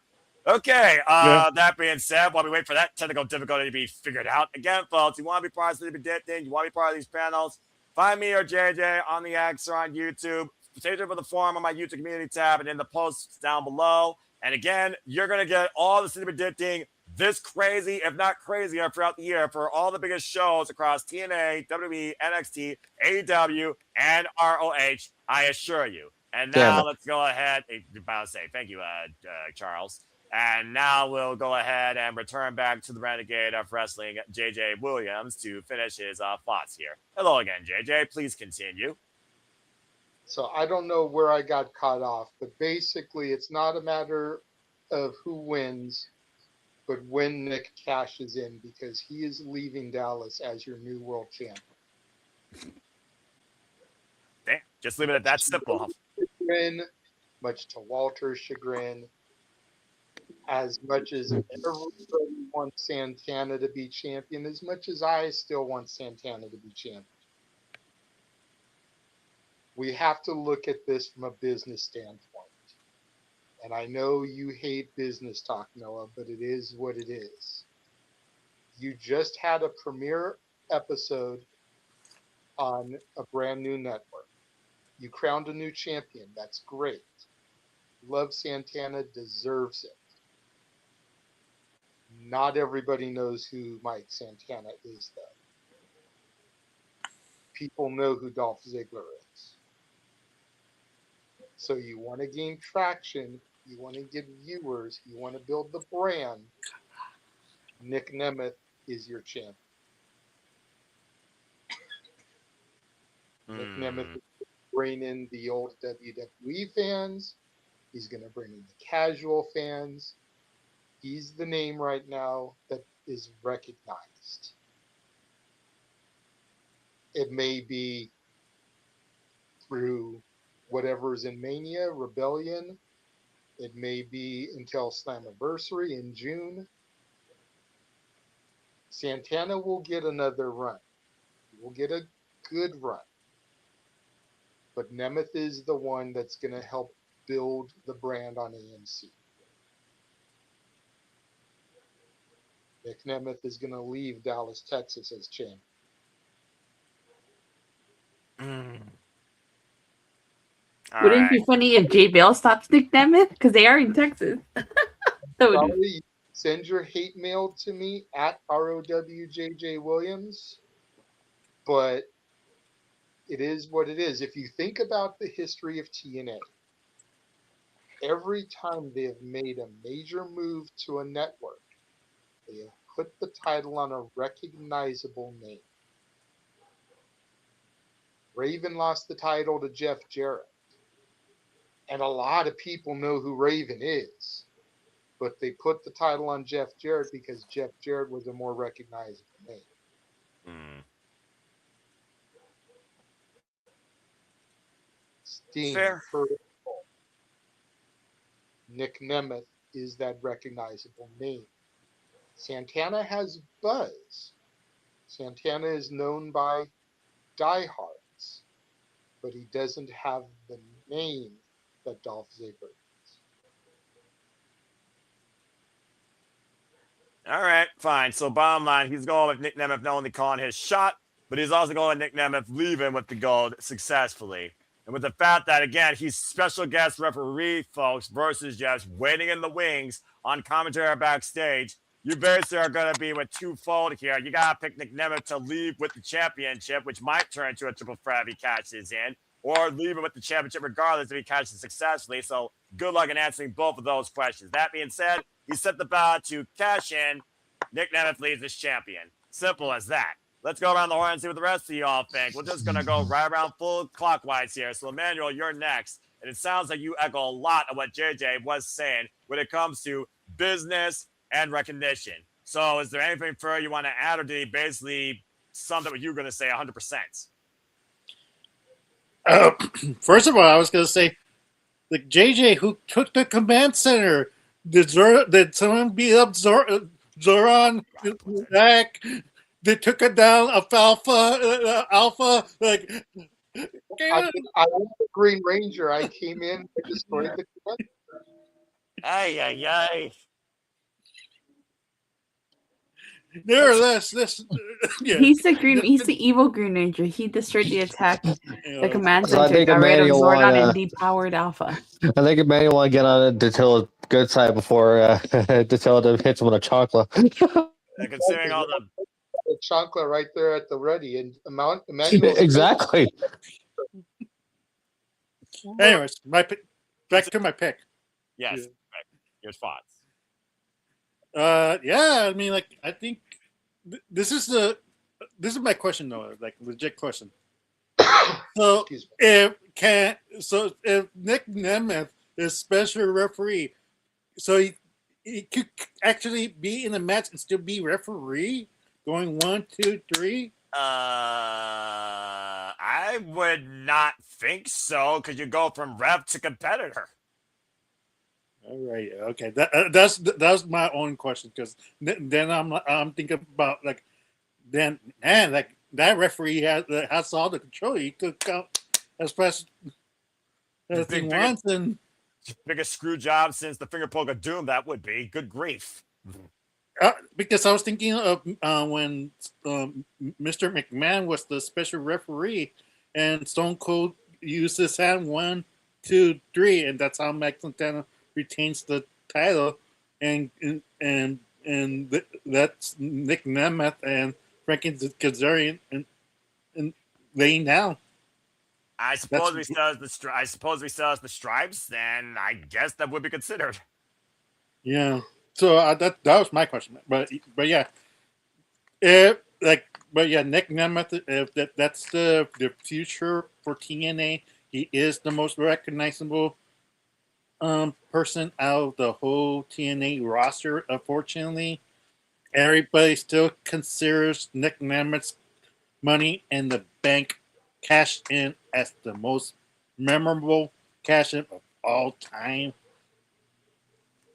Being being Edge, the first cash in, like is that memorable? Everybody talks about it still, and how electric that crowd was, and how WWE fumbled the future of Nick Nemeth with that match, that one match, and it's poetic justice. Like now that it's an AMC, now more people are viewing this. Hopefully, after this one episode, and they have him as champion, and people recognize him, like, oh, that's Dolph Ziggler, and or Nick Nemeth, like for the indie people, for the hardcore fans, you get a audience. Yes, it'll be attractive, and for Mike Santana again, having a short title reign again, but at this point, it's like he still has to feud with the NXT roster, unless that's the point that we're going to have. Like Mike Santana versus the NXT roster, because they still have that feud going on, because we still have to figure out who's the corporate of who the NXT who brought them over, because we can't believe it was Lexus King, right? Like it has to be somebody Eric else Young? up there.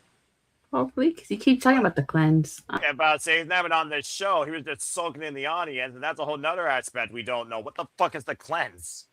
Yeah, so it's DVD 2.0. But yeah, those are my questions coming in. But I think I have to go with JJ with this one. Mike Santana maybe will win the match, and then Nick.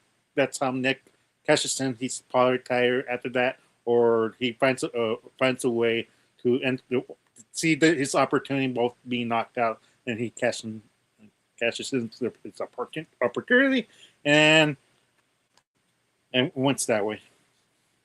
And fair enough. And again, we'll also see what Daria Ray has to figure about this, as she now oversees TNA operations alongside Santino Marella, who's not in the right mind space. So again, a lot of changes here, a lot of unknowns, a lot of confusion, a lot of what the fuck, a lot of uncertainty for the TNA faithful. And to the other people that don't know what TNA is, but that follow the other company, they probably don't know what to figure this yet, but they might start following it. So again, it's a teeter-totter effect, especially with this. So we'll see how this all works out soon enough. But that being said, you both are in the same mindset, though, pretty much, of Nick Nemeth calls his shot during or after. It doesn't matter. If he calls his shot and it's ding-ding, if he gets the win, he loses the gold. That's what you all are going with from a business standpoint, if nothing else. So we got two Nick Nemeths. Fair enough. All right, then. Let's go to Charles here. He's next in the bubble. Charles, what do you think about this kerfuffle? I mean, again, like, seriously. He literally just won it. Not even freaking 4 hours ago, if we're being perfectly honest here, at the time of this fucking recording. Boy, oh boy.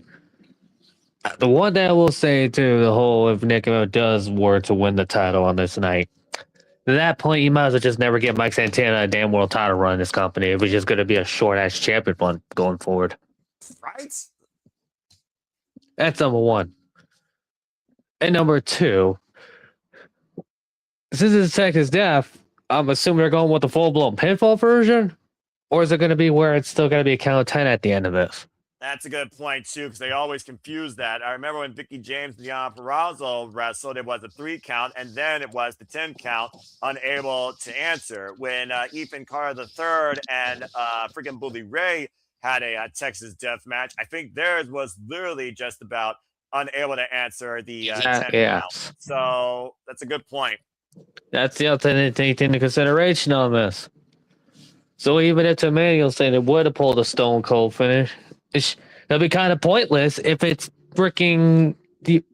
Why did Mike look like an idiot taking out the ref that he needs to count the 10? I mean, the champ looked like an idiot fool on that one. Right? This is so fucking kerfuffle. You should have just not done this damn, like, stipulation or this rematch this quick? Like, just why? The rematch itself is no problem. Issue at hand. It's just the match type of kind of bit okay. And the referee being Nick Memphis, that's fine.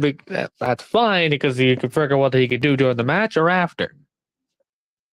But this is a confusing mess until we find out more. But as far as who wins, this Mike Santana's keeping the damn belt. All right, fair enough. And if Nick Memphis were to try to cash in, spin the block, Nick doesn't cash in this night. It could happen during another night, not this night. So Mike Santana preserves his title after taking out both Nick Nemeth and Frankie Kazarian and putting them For a behind. lot longer than a month.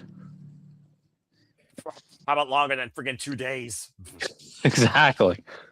All right, fair enough. So that's the first non-Nemeth prediction, and that's for the champion. Well, you guys know how I feel about the TNA World Championship and what it's supposed to represent, what it's supposed to be valued by. And the fact of the matter that we also know we got Feast or Fire this coming Wednesday night where we know someone's going to get another TNA World Championship opportunity against said champion. Imagine one of these two desperate enough to try and go after that. There's a whole nother kerfuffle for you. But seriously, Mike Santana came to TNA to not be a tag team player. He came to be the standard. If you're going to set a standard, let him run with the freaking symbol of it, for fucking sake.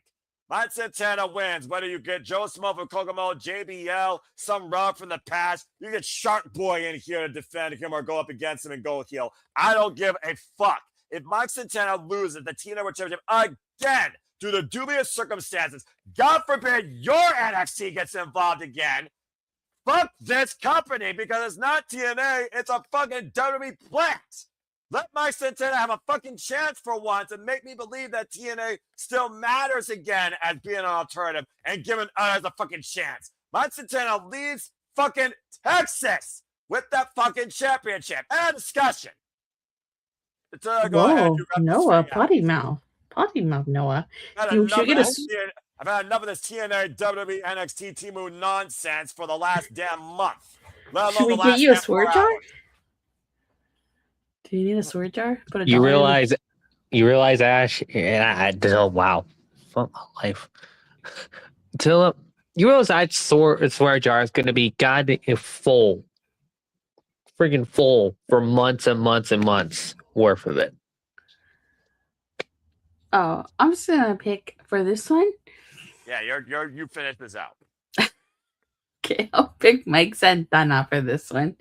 Because I think maybe Nick might attempt to cash it, but I think something's gonna happen. That's what I think. All right, fair enough. You don't have any idea what you think's going to happen, or do you have like something you want to happen?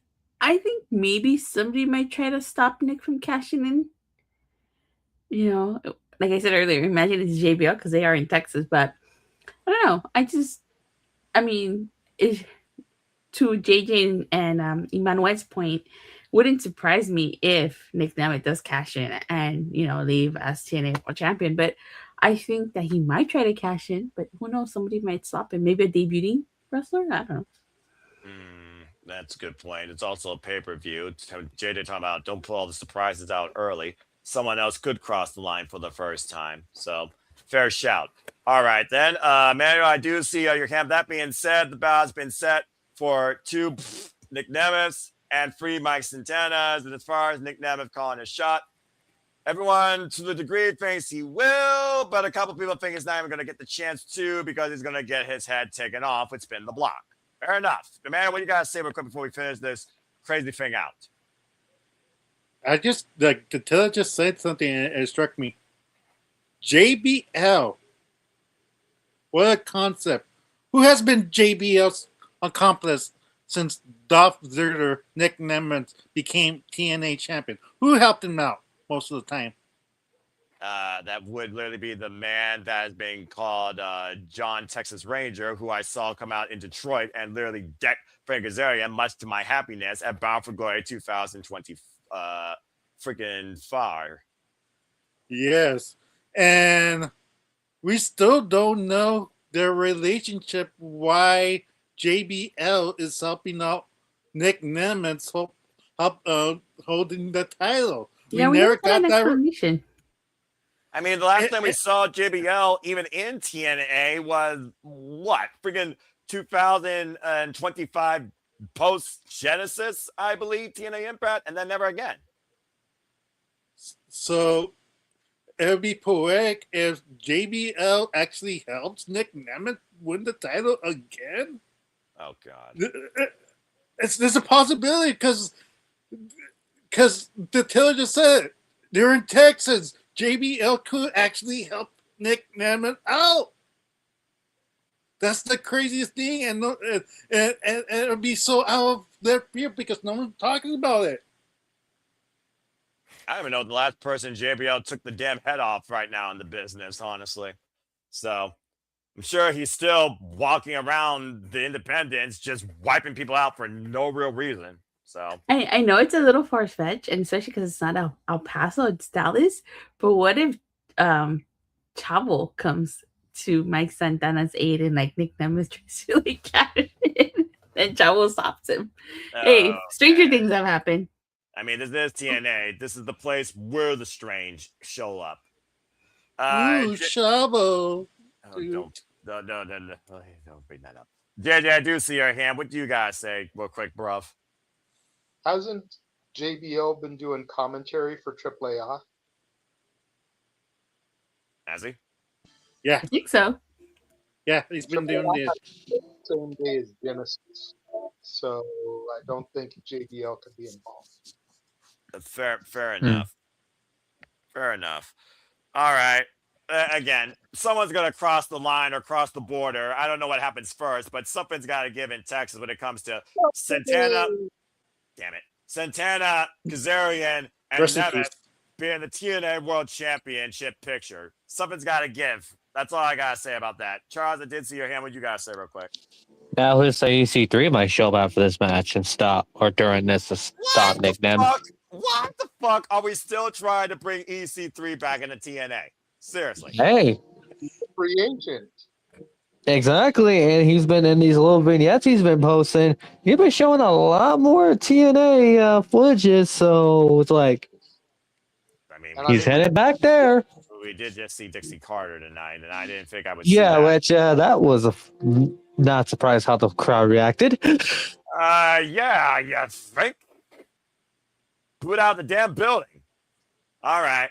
That being said, someone's got to give, but hopefully it's not Mike Santana being TNA World Champion. Santana, Emmanuel, I see your gears turning. What's going on? It's turning into a long conversation. Yeah. I was wondering who gets more nuclear heat, Dixie Carter or Vicky Guerrero? They're gonna be they're both in Texas. Oh God. I can't even answer that one. I don't know how to answer that. Yeah, I'm not even gonna. Conversation was just going to be because you were going to humor us, and you find out that it's a legitimate match. It's a death match, and we have to have a full-on conversation about it. This is accurate, by the way. What the fuck? Hey, you found the graphic. I tried. Thank you, TNA Wrestling's website. Anyway, yeah, but as far as the man's question goes, look, just don't put the two on the screen at the same time, and we're fine. I don't need my ears to bleed. All right, seriously. Hey. Dogs are freaking barking in the middle of the night. All right, that being said, again, folks, what do you think about the new era TNA so far on AMC? Do you believe Bareface are to come? Is NXT going to take over? Is WWE going to buy it out? Do we get the gold back in NXT, or does it stay in TNA Wrestling? Do visa issues or other obligations prevent champions defending titles or winning them for the foreseeable future? And does Daria Ray take over at TNA on behalf of the Team Morella versus encouraging stronger operations? And so much more to come following TNA Genesis as a new era officially begins and a new beginning is to come for TNA Wrestling as we know it or used to know it. But that's it for TNA Genesis as far as the paper goes. So thank y'all for tuning in. So let's go around and do our plugs. And again, folks, you want to be part of the Predictions League? It's simple. Find the form in the comments down below. Find it in the comment community tab on my YouTube page. Find it on my X as well. And you too can make your impact this year in the City Predicting League for TNA Wrestling. And what does the person win? What does the person win? Pride at the end of the day. What do you think this is? This is about fun, all right? At the end of the day, I do this. What's the grand prize? I'll put your name on a leaderboard and maybe send you a gift card. I'm kidding about the last part. I'm a frugal, simple man, all right? That being A said, brand new car. all right, stop it, Ronnie. Let's go ahead. That if Noah comes in lower than 10th place, he has to enroll in Chase University, buy a Yes. t-shirt, loyalty to my NXT. Never. Absolutely Yes. never. Yes. Absolutely never. Now it's top 3 last year. You got no chance in hell. Never. That being said, I'll force myself into winning this just by freaking keeping up with highlights. Isn't that So you'll rig it? you're gonna rig this in your favor? No, I'm going to avoid watching the product that almost gave me an aneurysm tonight and find a way to just keep up with highlights, not scrolling through the X, just to get an idea, because I do believe I still know a thing or two about TNA, despite the fact it's becoming more and more like a WWE feed. You're gonna walk this in TNA. You walk this way. I don't know if we're going to walk this way or run away. Stay tuned, Attila. That being said, let's go ahead and get the fuck out of here and give everybody goodbye and good night. Y'all are fucking crazy. I knew Super Disney was not going to get any less crazier this year. It's probably going to get more crazier this year because TNA is becoming a WWE feeder. That being said, thank you all for tuning in so much. Let's get the fuck out of here. Charles, where can the people find you? Of course, on X, as obvious, on Dudog Randall. Yeah, gotta get you a graphic. TNA Mutant Ninja Turtle, not in a manhole. All right, thank you so much. Wait, which Ninja Turtles? The 80s Heroes in a Half Shell, Turtle Power, or my personal favorite, Mutant Chain Reaction. Oh, for the hell, this isn't a TV comment. Go play Cowabunga, Datilla, all right? We'll talk more about that later. Again, stay tuned, folks. Comic Book Podcast, courtesy of Datilla and Barry for Wrestling, coming soon to a YouTube feed near you. And speaking of YouTube, Emmanuel, go ahead and crossover. It was? Yeah, there was. Shell Shocked and Pop from Power Rangers in space. Moving on. Emmanuel, talk about your YouTube channel. Yes, you can subscribe to Interactive Games and Movies. We have a bunch of series going on. If YouTube is not being a pain in the butt, I had to figure out movie night because I did Huckleberry, the Good, the Bad, and Huckleberry Hound. But guess what? YouTube said nope. Not even the audio is. Wait. You're not gonna watch all of John Cena during your movie nights. Are you gonna watch any of John Cena's movies? I know how much you love John Cena. That's what I was asking. Tatella! Well, if I gotta see any John Cena, I gotta see the Fast and the Furious one when John Cena dies. That was the best part of the whole entire movie. Well, get ready for the chocolate to be thrown. Get ready. That was the best part of the Leonardo DiCaprio. That was the best part of the whole.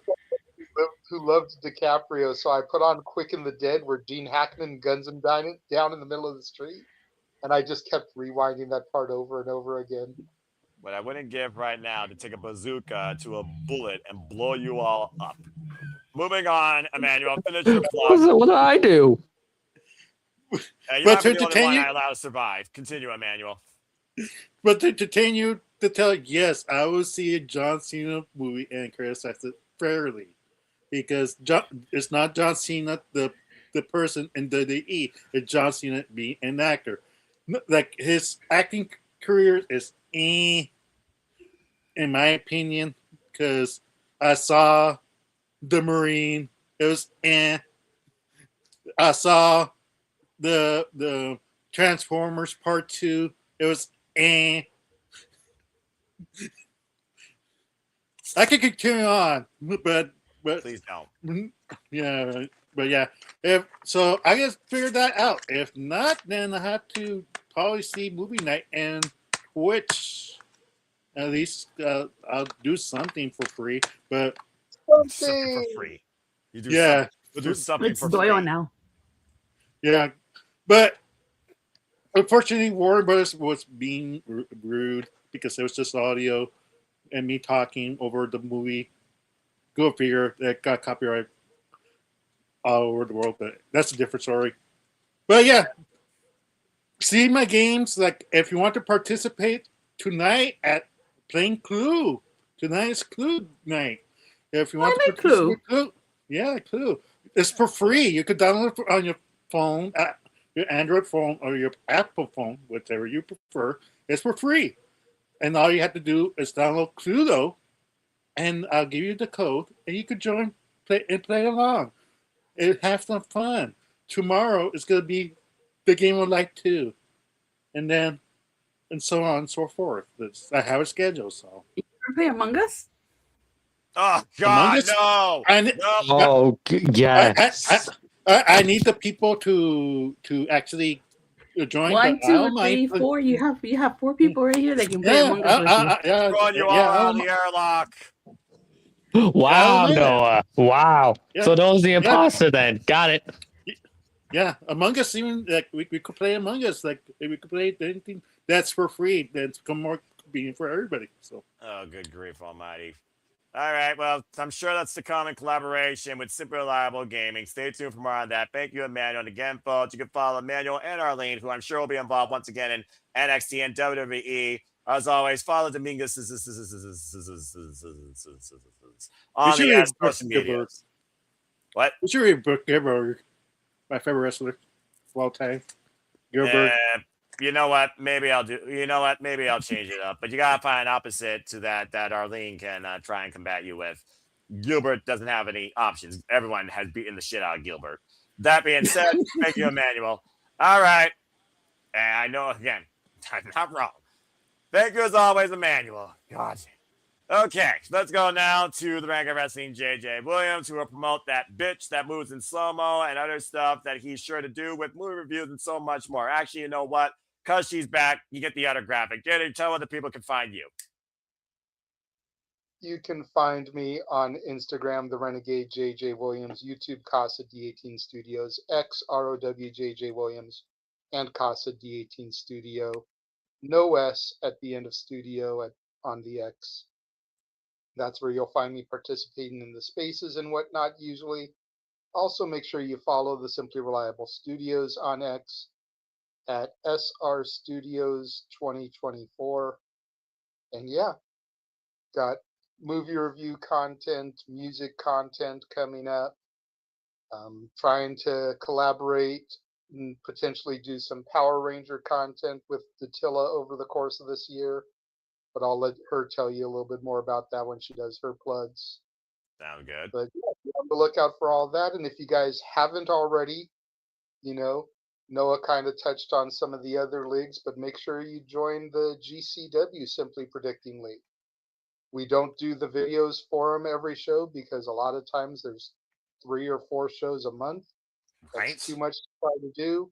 But we will be doing videos, streams like this for some of the bigger shows like Tournament of Survival, Homecoming, etc. So probably do a video for some of the collective stuff in Vegas as well. Where it feels like I'm going to be on the call for everything. And shout out to our friend Everett, by the way, who is recently on the shenanigans. If you haven't already, folks, please support Podia Mania, who would be part of the collective, an all women's wrestling show showing the power of women's wrestling. Familiar names across the globe, across the independent scene, and other names you may not know will be part of that show. Guests include, but not limited to, of course, Miranda, Alice, Brittany, Blake, and so many other Shotzi Blackheart and others. You, of course, can follow along Potter Mania on the X and Edward also on the X as well. And shout out again to Ed for being a part of the conversation and, of course, allowing us to promote that show and interview him. You go check out Saturday Shenanigans. I will also put a link in the description down below. More on Potter Mania, part of the GCW collective this year in Las Vegas, the WrestleMania week. Thank you, JJ. Well, as always, mighty impactful, as you usually are. Go ahead and tell where the people can find you. I got to get your updated graphic in this brand. But in the meantime, tell where the people can find you when it's wrestling time, Rangers time, or something else in between, pop culture or karaoke-wise. You don't have my updated graphic? Not this brand. Oh, okay.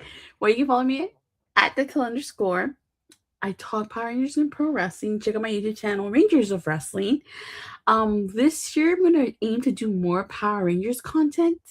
We are celebrating 25 years of Time Force, so I'm gonna try to do a watch along of every episode of Time Force. And during Power Month, for the first time ever, JJ is gonna be watching the pilot of Kuru Sentai Ranger, which, if for those of you that don't know, is the Japanese version of Mighty Morphin Power Rangers, or I should say, what Mighty Morphin Power Rangers is based on. Yeah. So that should be fun. Because I've seen the pilot episode, but he's never seen it, so I thought it'd be fun to do something for Kuru Sentai Ranger. About to say, enjoy Japanese is all I got to say. Because again, we'll see if there's a language barrier with Power Rangers, unlike professional wrestling. Damn it. All right, fair enough. And Emmanuel, for some reason, went back. Datilla right about doing moments? Huh? Wasn't there also some talk about doing a Tommy and Kimberly moments show? Oh yeah. Like, we're also gonna do a Tommy and Kimberly, just a retrospect on Tommy and Kimberly, some of our favorite moments, why they're iconic, and stuff, and what would have happened if Kimberly stayed on Power Rangers. We all know they broke up, and Tommy married Catherine, but that's a different story. Fair enough. All right, well, good stuff. Thank you so much for that. And again, folks, if you want to engage and cause me utter stress here on the freaking moderated conversation rest predictions that is through the predicting, always a pleasure, always a blast, although sometimes I do wonder, do I have any regrets?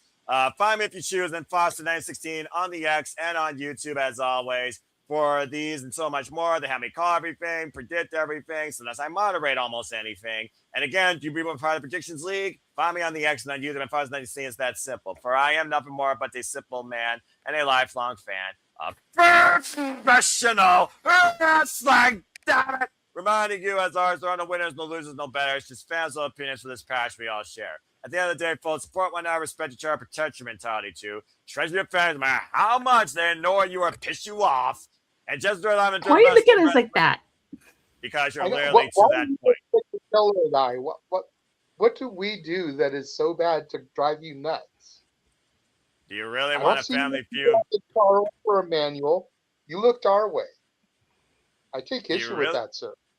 Because what did JJ and Dilla do? They're innocent. What did they not do is the better question. Survey says, find out the answer next time. Steve Harvey's not the host of Family Feud, and I'm the host of City Predicting. That being said, again, folks, it's going to be a wild weekend. We got GCW coverage. Again, the form for the GCW League for the double feature this weekend is also out right now on my community tab and on the X. So if you're part of the GCW League, it's event number 2. Get those predictions in. Deadline, of course, is coming up here very soon. And on the same night as well, a bit sooner, if not later, than the GCW one, will be the TNA Genesis Forum. It will be out later on when the sun rises here on the East Coast. And, of course, when you all see Friday on the West Coast. So stay tuned for more on that. And then following this weekend, outside the week Mario covers is the Saturday Shenanigans. We're doing a retro watch of Collision, Maximum Carnage. Hashtag spoiler free. 3 p.m. Eastern Standard Time on Sunday as we move forward through the month and we see what comes ahead next across all things wrestling. So again, thank you all so much for tuning in. Yes, JJ. I do just want to add one other thing. Anybody out there that's doing the GCW League or going to participate in the forum, if you keep up with the socials, there are matches that have been announced that aren't on the forum.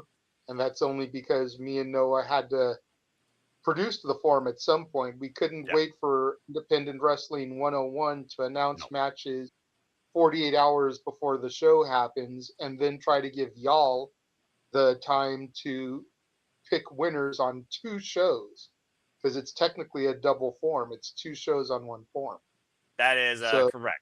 There may be matches that are missing on that form, and that's just because they were announced after the form was produced and released to the public. So those matches that have been announced after just won't count for the predictions, unfortunately. But you will see at least 6 matches, I believe 6 matches in total on the form for each of these shows, 12 matches total, so get your predictions in. Again, I have to keep deadlines in order when I put these forms out based on what matches are announced, and the bulk of them are usually announced around the same time. Anything after that, it's social media as well exclusive. Don't give a fuck. Gotta build the forum. Gotta put it out. Gotta focus on other priorities outside this passion. And with that being said, thank you so much for tuning in. And thank you, JJ, for that ringing endorsement when it comes to the integrity of these predictions leagues. I hope that you all enjoyed this conversation. For people. I've got to say, gotta let the people know. Can't tell them enough times. I can't tell people enough times that the Google Forms have a submit button, and they actually need to push it to submit their predictions. And you also go look at your predictions after the fact because you're emailed a copy of them to edit up to the deadline. So keep that in mind. But again, thank you all for tuning into this first conversation of the year for City Predicting. Hope you enjoyed it. This is the TNA Kickoff. Please like, subscribe, comment, tell a friend. Hit the bells, the videos, Live Man, and the channels here, the Simple Hour Studios family. Shout out, by the way, to Walter Cruz, the Rage of Wrestling that wasn't here. Give him a subscribe today. Subscribe to Rage of Wrestling. And don't be a dickhead, as always. Subscribe to Barry's Army at Barry for Wrestling. If nothing else, follow her on X and go read her simple notes on Wrestle Kingdom 20. A very nice, simple summary. I really enjoyed taking that in. And stay tuned for more Japanese wrestling coverage, along with so much more other coverage this year, where the content we gave you last year, it's nothing compared to what we're going to do this year, as we bring you even more across all things wrestling, entertainment, combat sports, pop culture, and etc. But until next time, I think I'll leave you all with that and bid you a fine farewell as I thank you for tuning into this initial edition of City Predicting. For Datilla, for the Regular Wrestling J.J. Williams, for Charles Schultz, for Emmanuel Dominguez, for all of you that were involved in the chat, I thank you all as always. Hope you all enjoyed. And until next time, we're predicting, watching, or ranting. Make a positive impact in life. Have a good night, and thank you for tuning in once again to another rousing edition of Simply Predicting as we buckle up for TNA Genesis. And now a word from our sponsors. Just stop it. You freaking... Believe it, Chase you. No, do not believe it. All right, we only believe in one thing here, all right? Spirit. 252 pounds of pure motivation. Simply Predicting was proudly Amen. He appears. I believe in Joe Hendry. Bloody hell! We're getting surrounded by idiots.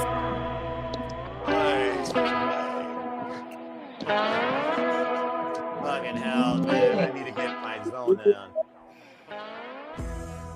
Noah, I'm gone. you know I what see to you. play.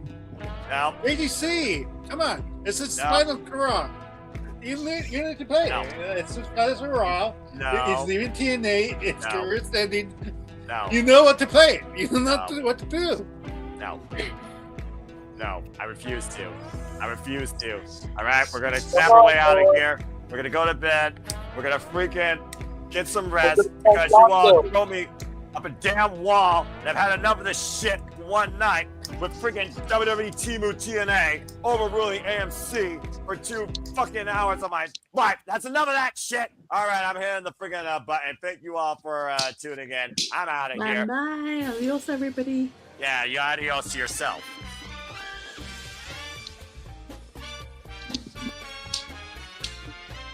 No.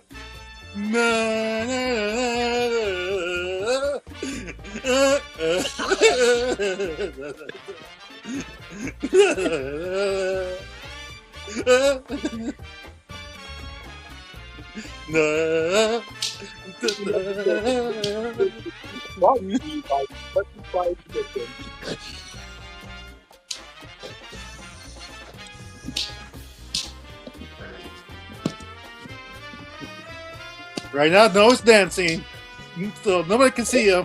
No, I'm not! For super chat, you can do this dancing. Exactly.